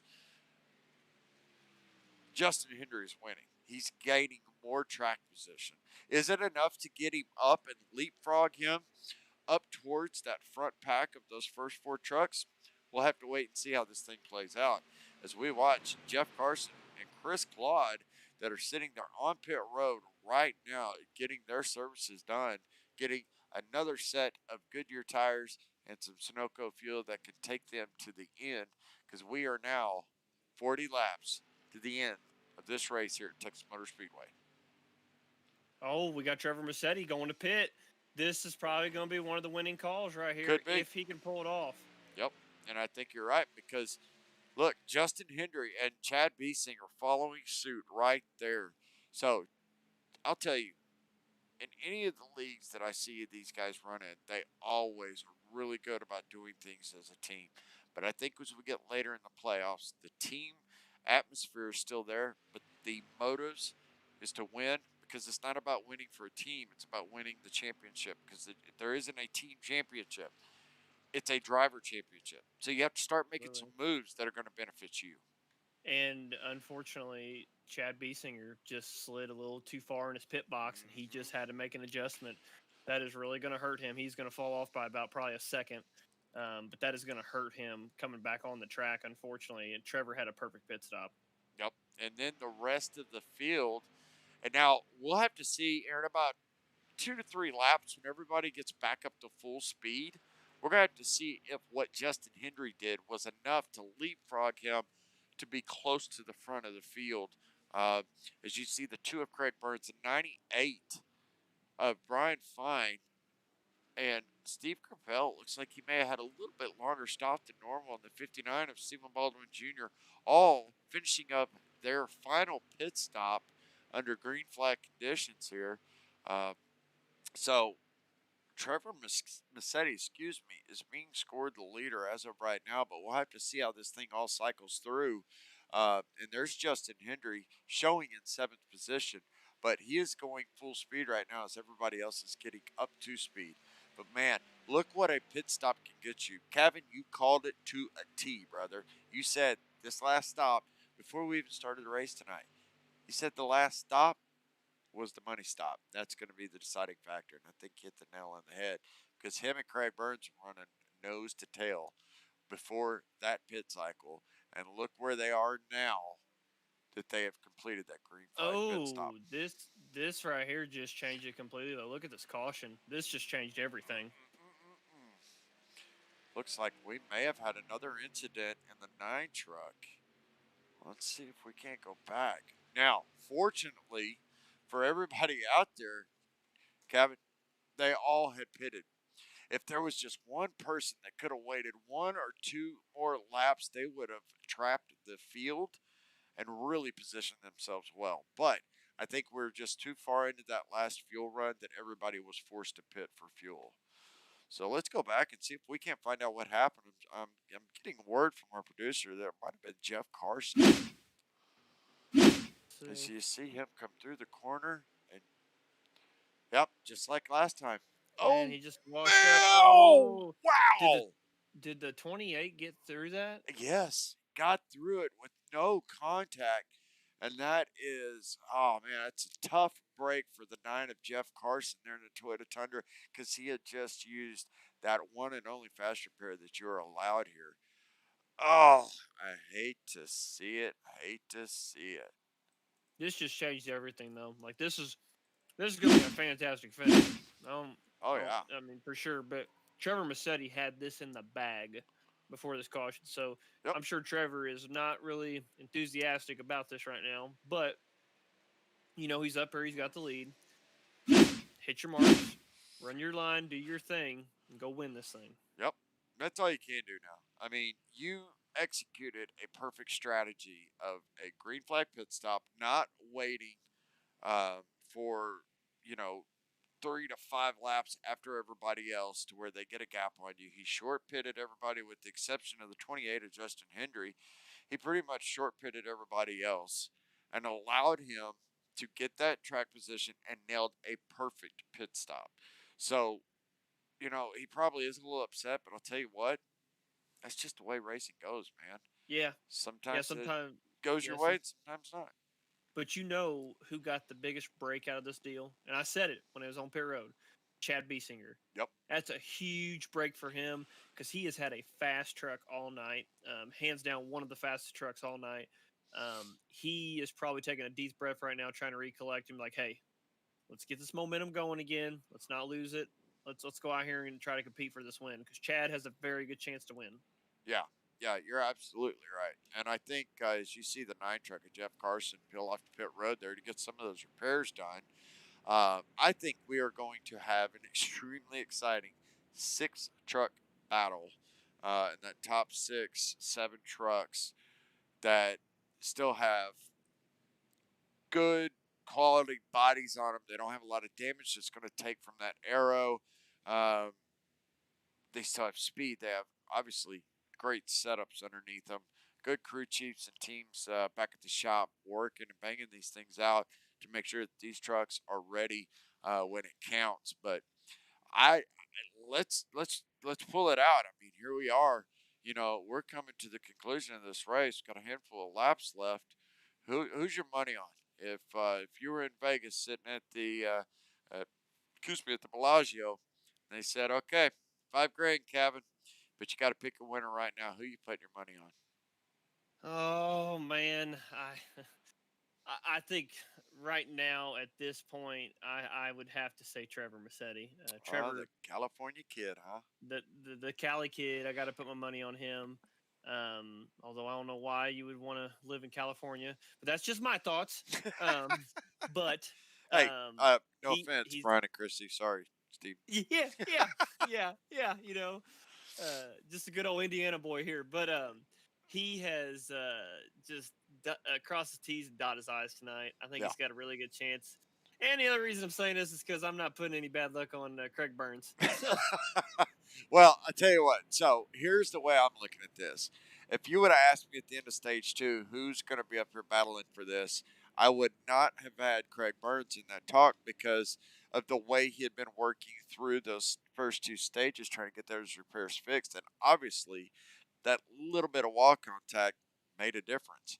But he planned it, timed it perfect, and he dodged a couple of big ones. There was a couple of incidents that were around all these drivers, but especially Craig Burns, Steve Capel, Brian Fine, and Justin Hendry. Both of those guys dodged some of the closest incidents that would have ended their night.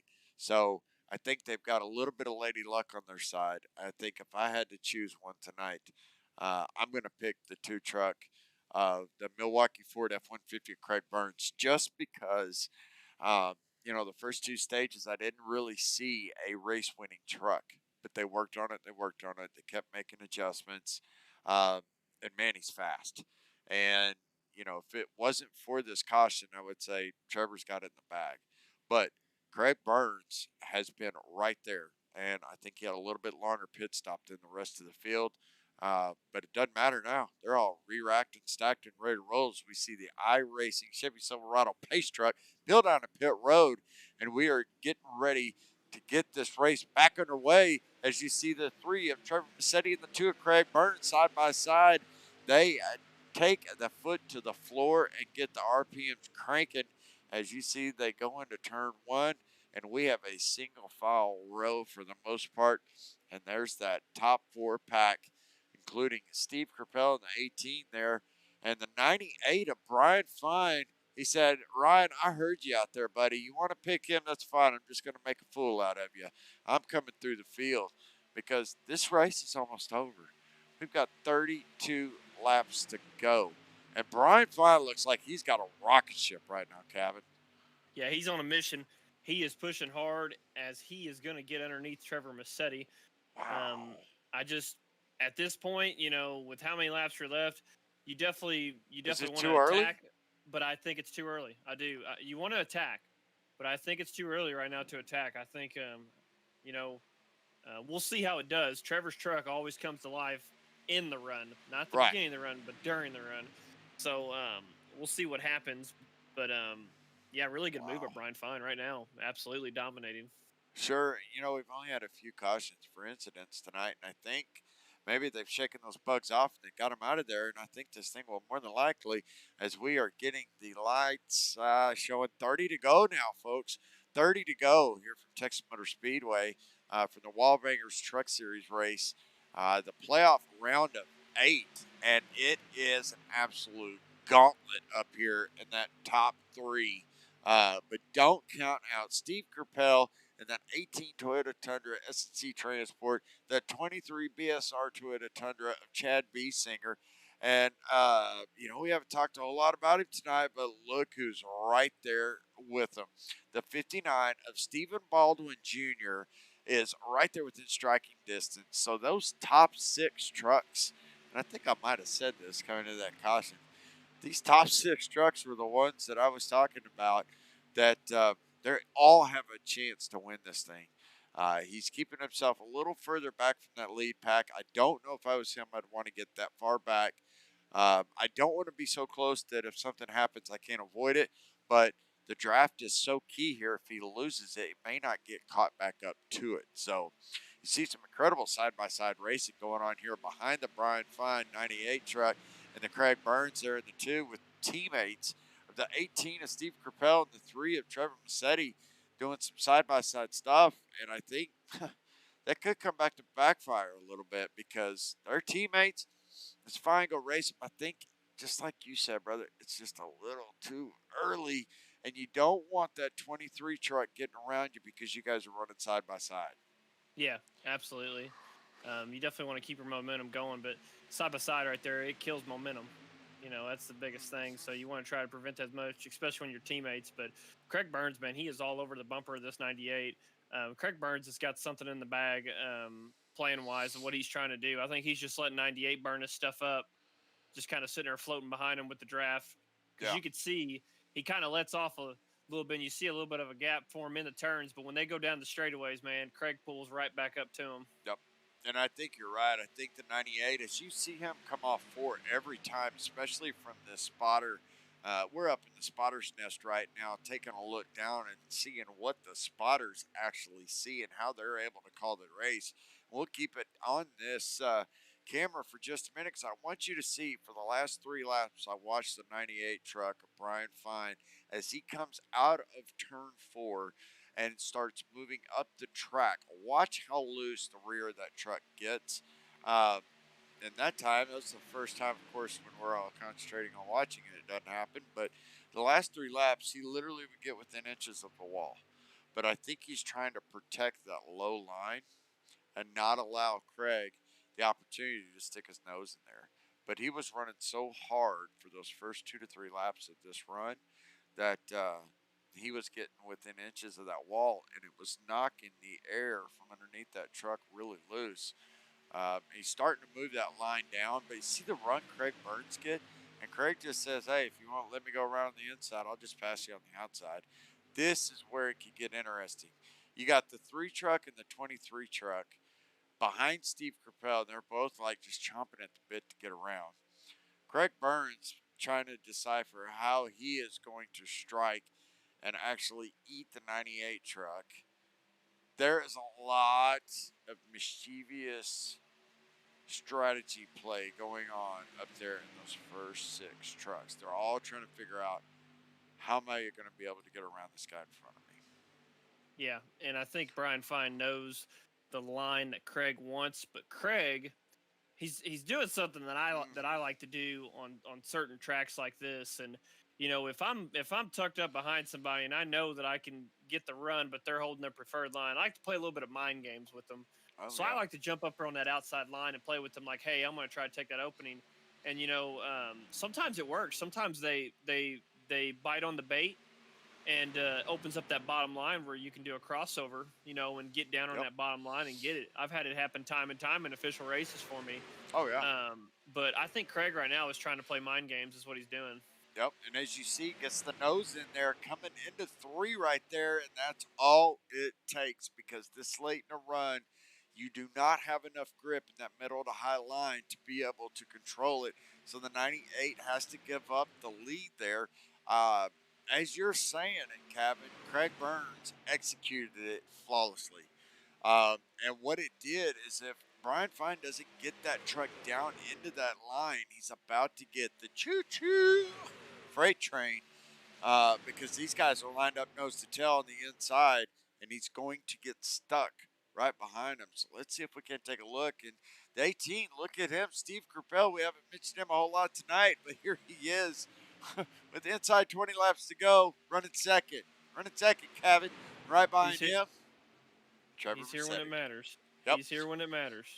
Well, and when we were going through the field, kind of sharing a little information about all these drivers, Steve's one of those guys that puts hours into practicing and prepping for these races. And I had the pleasure of talking with Steve last night and asked him what his thoughts were for this track, what his action plan was, and what he thought he could do. And he goes, Ryan, I'll be honest with you, I hate Texas. And it's not because I don't like racing there. It's because I'm not any good at it, man. I don't feel the confidence level at Texas as I do, say, Dover or Pocono, where he loves to race. And He goes, so I'm just going to go try to go out there, survive, have a good, clean race, solid finishes in the stages, and a top 5 finish at the end of the race, and I would be happy. But I think he's learned to adapt really quick because you take a look now, and the man is running in second place. Yeah, this is really good racing right now. Oh yeah, it's great. We are on board back there with the 98, and he went from first to sixth that quick, Kevin.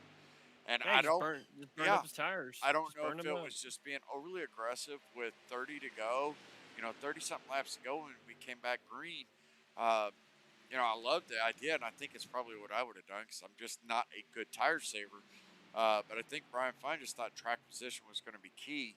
But the problem is they were so close together, he could not fall back down in the line, get out from that high line where he gets stuck in the corner. So you see the 3 of Trevor Massetti dive underneath his teammate of the 18 of Steve Carpel as they run side by side, door by door, coming through the quad over here, and it looks like Trevor Massetti may get that. Chad Biesinger's just sitting behind him going, all right, which one of you boys is going to make a mistake? Because I'm here to capitalize on it when you do. But the same thing that happened to Brian Fine is happening to the 18 of Steve Carpel right now. I mean, you get stuck in that high line when somebody puts the nose down there, and if there's somebody lined up like the 3 and the 23 were there, and here comes the 59. The draft is going to pull him up. So if Steve is not careful, he could go from second to sixth as well because he can't get that open space he needs to get down into the preferred racing line. And we come into 15 to go, but look at what we Trevor's have. catching. Trevor's catching him. He is reeling Craig in, and it's gonna be a good finish. This is gonna be a really good finish.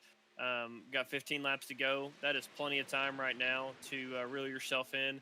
The biggest thing right now is just run the best laps you can. Execute. Don't make any mistakes. And I hate putting that on somebody with 15 to go, but true winners don't make mistakes with 15 to go. Yeah, you're right. And speaking of true winners, before we conclude tonight's event, which we are going to be doing here shortly, let's talk about how we even get to do what we do as we watch. You won't miss a thing, but we are going to sit here and continue watching, but we're just going to tell you about some of these great companies that allow us to get out here and broadcast all the viewers, the friends and family, all these guys that race here week in and week out. Starting with the first one, we have S&C Transport LLC, the Northeast #1 logistics transportation company. Butt kicker, Phil, what you've been missing. The #1, I repeat, the #1 thing that everybody needs on their sim rig if you want a realistic immersion. Butt kicker, Phil, what you've been missing. Or Nissan Central, Oklahoma's exclusive #1 Nissan dealer in the entire state of Oklahoma. If you need a new or pre-owned car, call Or Nissan Central. Look them up at ornissancentral.com. Sheffield Graphics, for the military, by the military. Navy veteran based company that does iRacing liveries, paints, team logos, anything digital that you need. Sheffield Graphics can take care of you. And of course, as always, the only company that I know of that will put a portion of everything they take and it will be donated to the Folds of Honor, one of the great, great nonprofit organizations. And finally, Evolution Racing Network. You guys, we are so thankful to be able to broadcast to you every single week, and super excited to see about the future of Evolution Racing Leagues, which is comprised of 5 different series on Saturday, Sunday, Monday, and twice on Tuesday. And now having a broadcasting branch that is getting a lot of traction. And I'll be honest with you, Kevin. I love racing. Sim racing has turned into not only a hobby, but a true, true passion. This is my escape from reality. I probably spend 20 to 40 hours a week just on sim racing, whether it's on the broadcasting side, preparing for a race. And I am very thankful that I get to do it with people like you and the rest of the admin team at Evolution. So this is going to be just the beginning, folks, as we have got to get back to the racing because we are 10 to go And Trevor Massetti just put the bullhorn to Craig Burns' bumper. It might have been a little too soon, but man, was he all over the bumper. And don't count out Mr. Consistency, Chad Singer, because look who is there when it counts. Yeah, it's go time right now. If I'm in Trevor's seat right now, I am executing to try to get past Craig right now. Um, Hey, play both my of our play. picks are up there. Yeah, yeah, no kidding. Let's just hope they don't wreck each other. Yeah. But play mind games right now. At this point, play Yeah. mind games with them. Play with that bumper a little bit. See what you can do, because right now he's working up something, and it's brewing right now, and he's about to get a big run.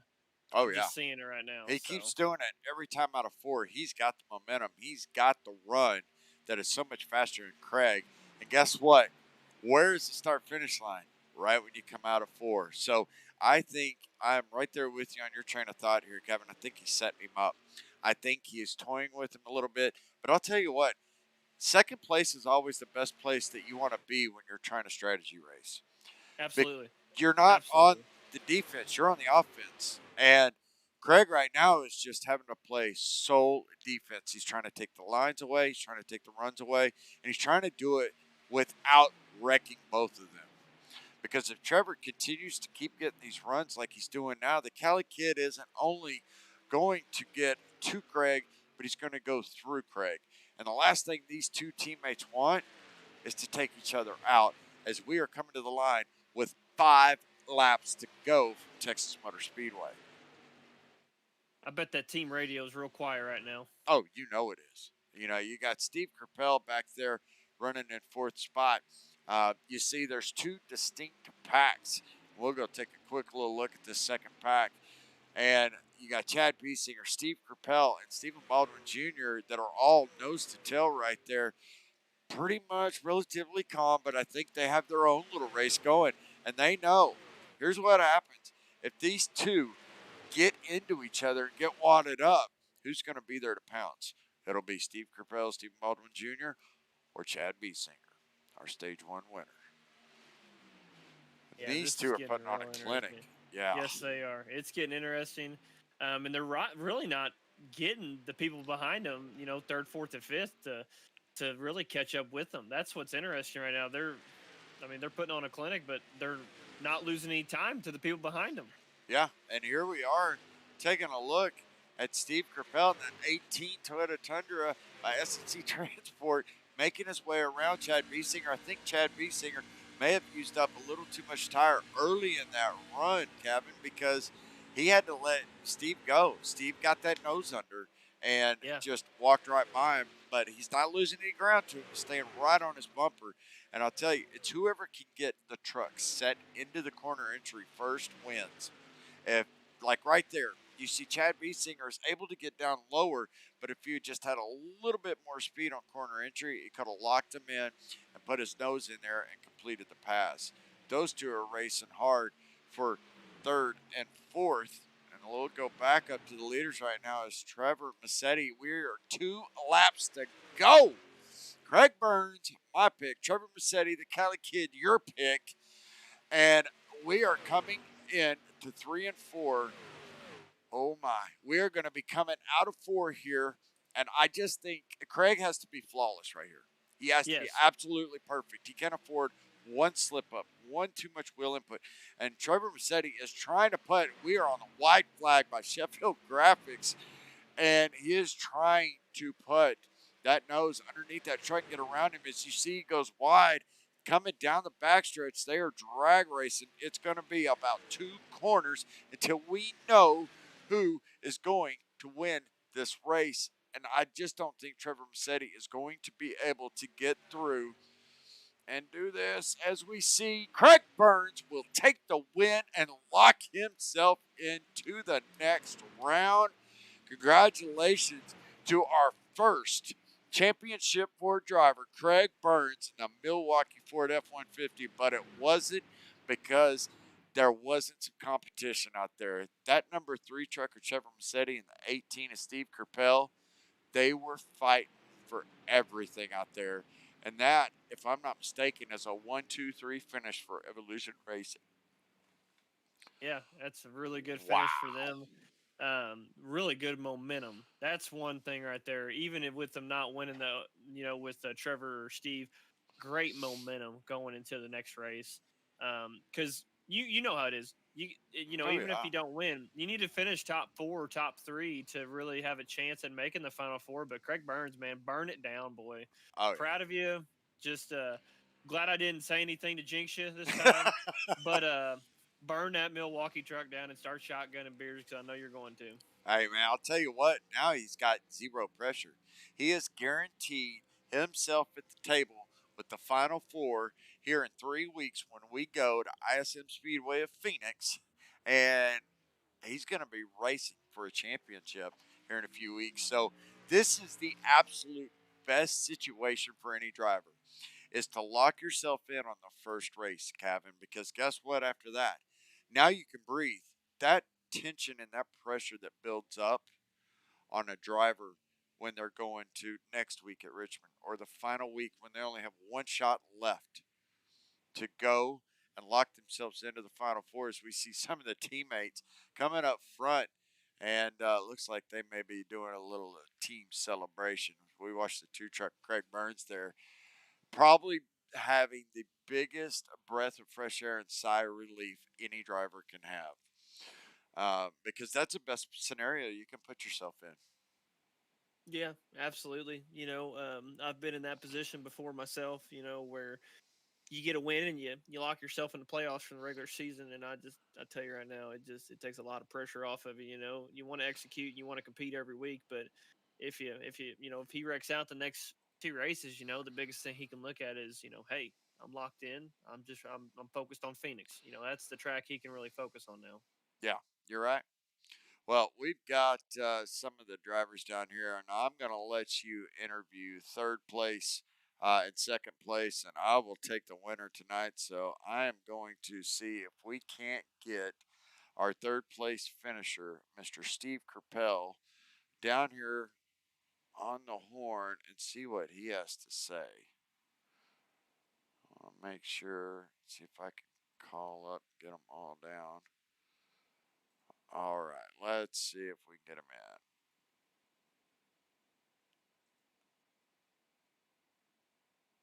Steve, this is Steve, Ryan and Kevin in the booth. You got a copy? Yeah, I got you guys. All right, go ahead, Kevin. Steve, first off, congratulations on the third place finish tonight. 1, 2, 3 finish for your team. So first off, how you feel about that? Yeah, it was huge. I mean, teamwork was big tonight, especially when it came down to that last pit stop. Um, we knew we knew we had a great setup. We knew Chad had a really fast setup, and we kind of just worked together. And we were just patient, and we were able to wait till the end, make our move, and we were able to get a 1, 2, 3. Yeah, I mean, really good team effort from all three of you guys. Coming down to those final laps, though, Craig and Trevor, man, they were fighting it, tooth and nail. Did you kind of have an idea of what you would do, if something did happen with them, coming towards the end of the race, and maybe you had a chance to win it? Well, I didn't know if they were going to battle to where I could actually catch up to them. But I knew if they were going to wreck each other, it would either be me getting through the wreck or me wrecking with them. So I'm glad that none of that happened. I'm happy for Craig. He deserves a win, and Trevor's a great teammate. So I'm just glad we are able to get 1, 2, 3. Craig's going to be in championship race, so that's huge for our team. And we're hopefully we can get another one next week. Absolutely. Well, Steve, once again, great finish tonight. Great momentum going into the next race. But before I let you go, anybody you want to give a shout out to? Any I love yous, thank yous, anything like that? Oh yeah, sure. I want to thank you guys for calling the race. My wife Crystal, friend Amber, all of Evolution Racing, Craig Trevor, Jerry Culver. Big shout out Michael Sheffield. I know he couldn't be here tonight, but I know he's watching, and I hope he'd be proud of me because I didn't practice that well this week. Um, Stephen Baldwin, he actually was pretty patient with me tonight, and we were working together. So a big shout out to him and everybody in the league. But definitely a big shout out to Craig, man. He deserves this one. That's Well, awesome. great to hear that, Steve. Awesome, and look forward to seeing you. Well, actually, I'm racing with you tomorrow, but look forward to seeing you next week in the truck. See what you can do next week. Maybe you could get a win next week. So, thanks again, Steve, and have a good night, buddy. Thanks a lot, guys. Appreciate it. All right. All right. Well, that was your third place finisher, Steve Kerpel in the 18 S&C Transport Toyota Tundra. And it sounds like they're going to be cracking up some cold beers tonight and have a little victory for the entire team. So before we pull up the winner, let's pull up the one and the only, the California kid, Trevor Massetti, and see if we can't get him on the horn real quick and see what him and old Kevin have to say. Trevor, you got Ryan and Kevin up in the booth. You got a copy? I got you. Well, first off, you were my pick, so put a little pressure on you, buddy. But great second place finish tonight. Good 1, 2, 3 finish for your team. But we talked earlier in the race. When you won one of the stages. But how did stage 3 feel for you? Oh, great. Honestly, I was feeling really good behind Craig on that first run, and then I heard Chad pitting in, and I honestly didn't even think to like warn anybody on my team that I was pitting. I just kind of went in because I knew how much the undercut was going to be a factor of it, and I came out ahead of them, but I felt like I don't know. I did not feel good about it because I didn't tell them that I was going in.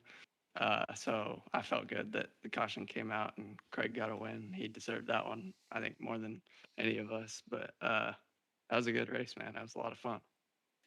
I said it to Ryan, and Ryan was cracking up. But when that green flag pit stop happened, and you went to pit, I interrupted him and I said, "This is the winning pit stop right here." I said, "If he does not make one mistake on pit road, I said Trevor Massetti will win this race."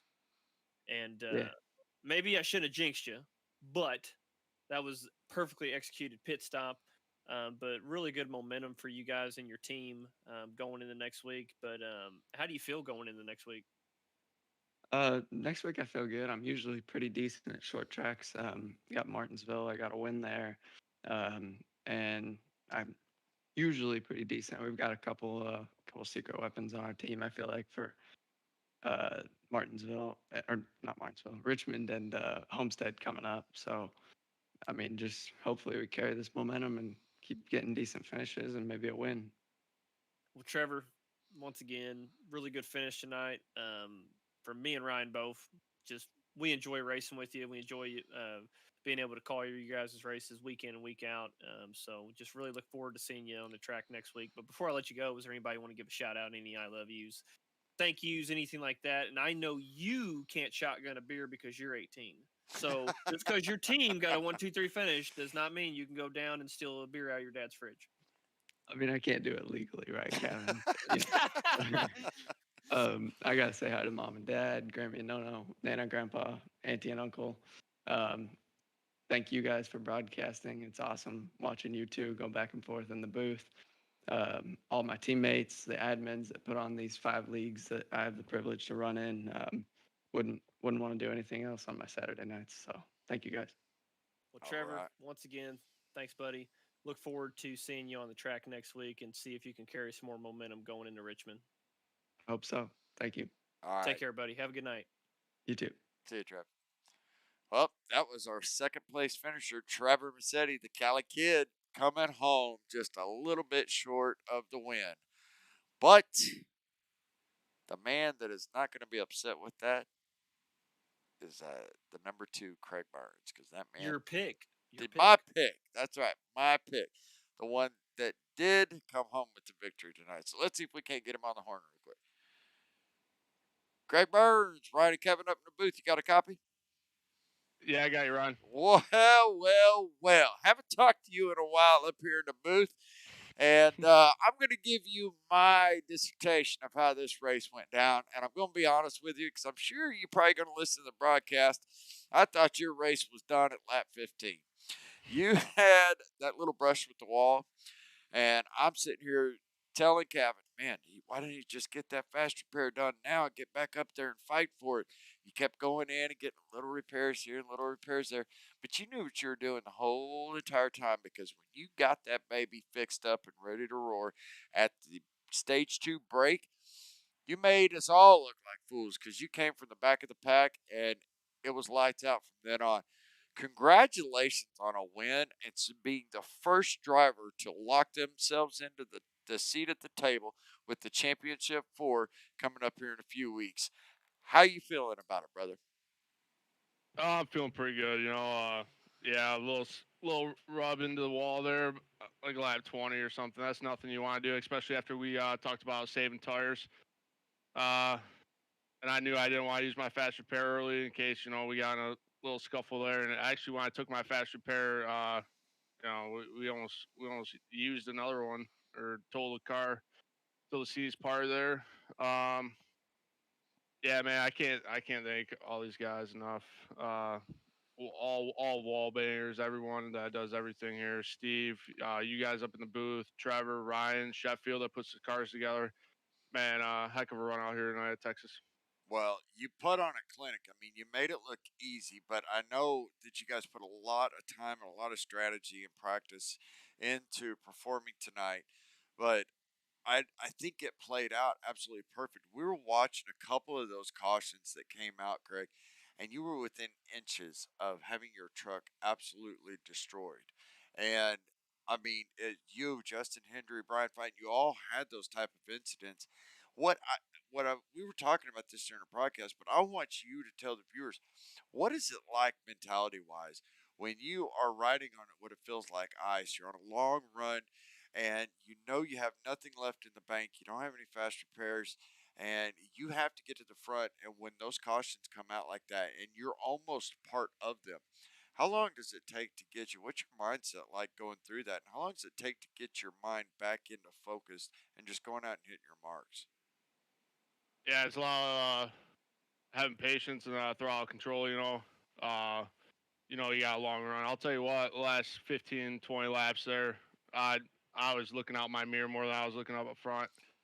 Uh, Trevor had a heck of a car all night. Um, he's making me nervous. I'm not gonna lie, man. That guy was fast. He's fast. He's fast every week I race with him.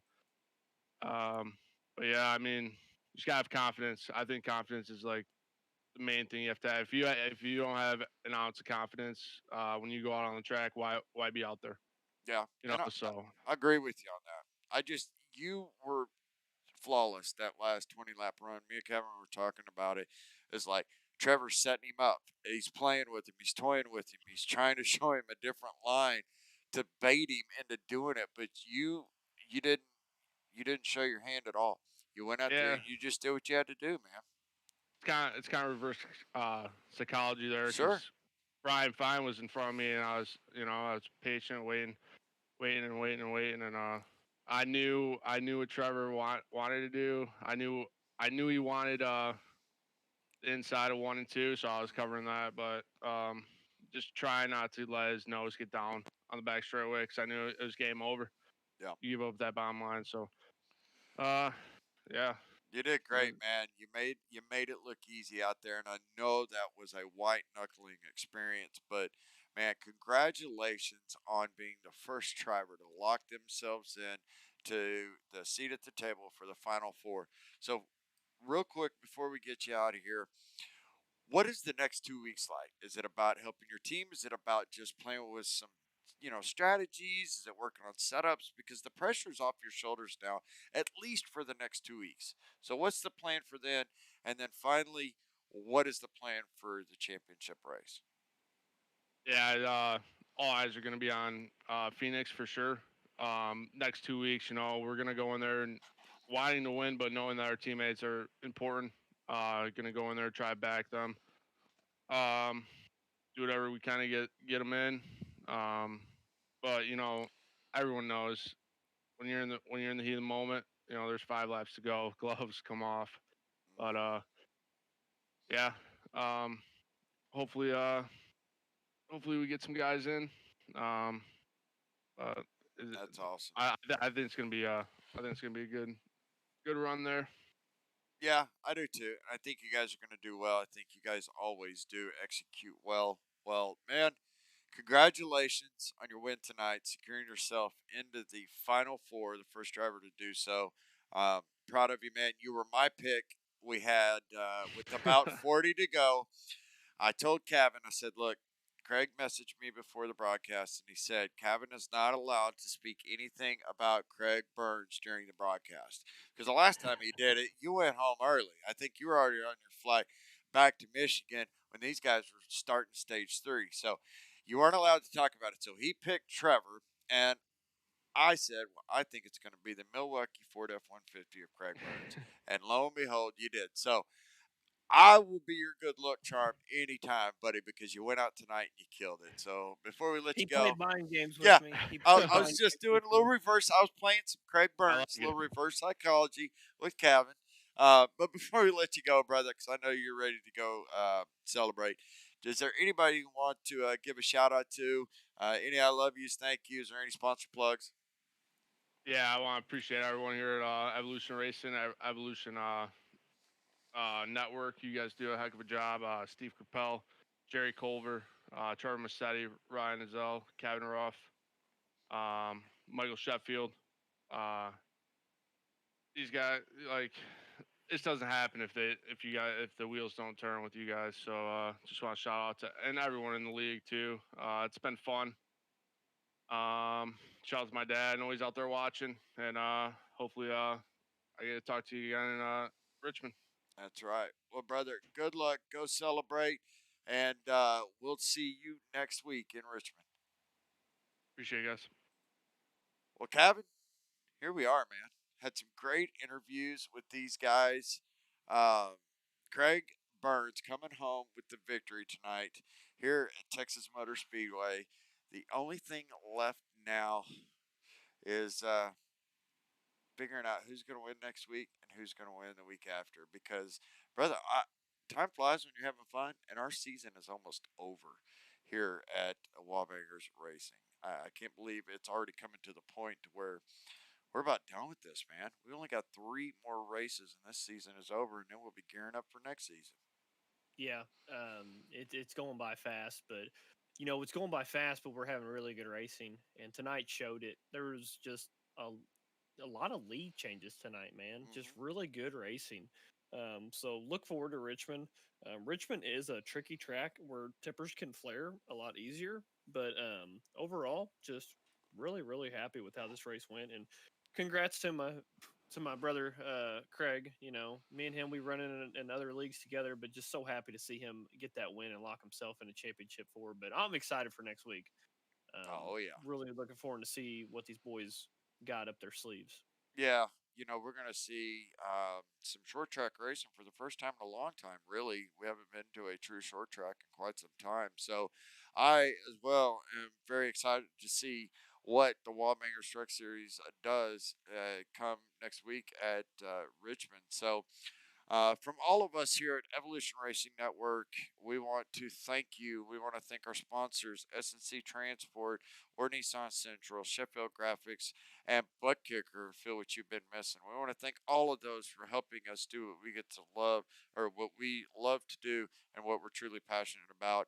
We want to thank all of the viewers, the friends, and the families, and the drivers that get to hop on here and watch. And as always, guys, if you have any comments or questions, or you want to, see something different, please post some comments in the stream. Let us know. We're not shy. We try to read that stuff during the broadcast, and if you'd like to see something different, let us know. But we want to thank everybody that watched tonight. We want to thank the league and the drivers, and we want to tell everybody get ready for next week because Richmond is going to be a classic one. And with Craig Burns already securing his win tonight, it's going to be interesting to see who will be the next driver to secure their seat at the Final Four. So until then, we want to say thank you. God bless everybody out there, and we'll see you next week.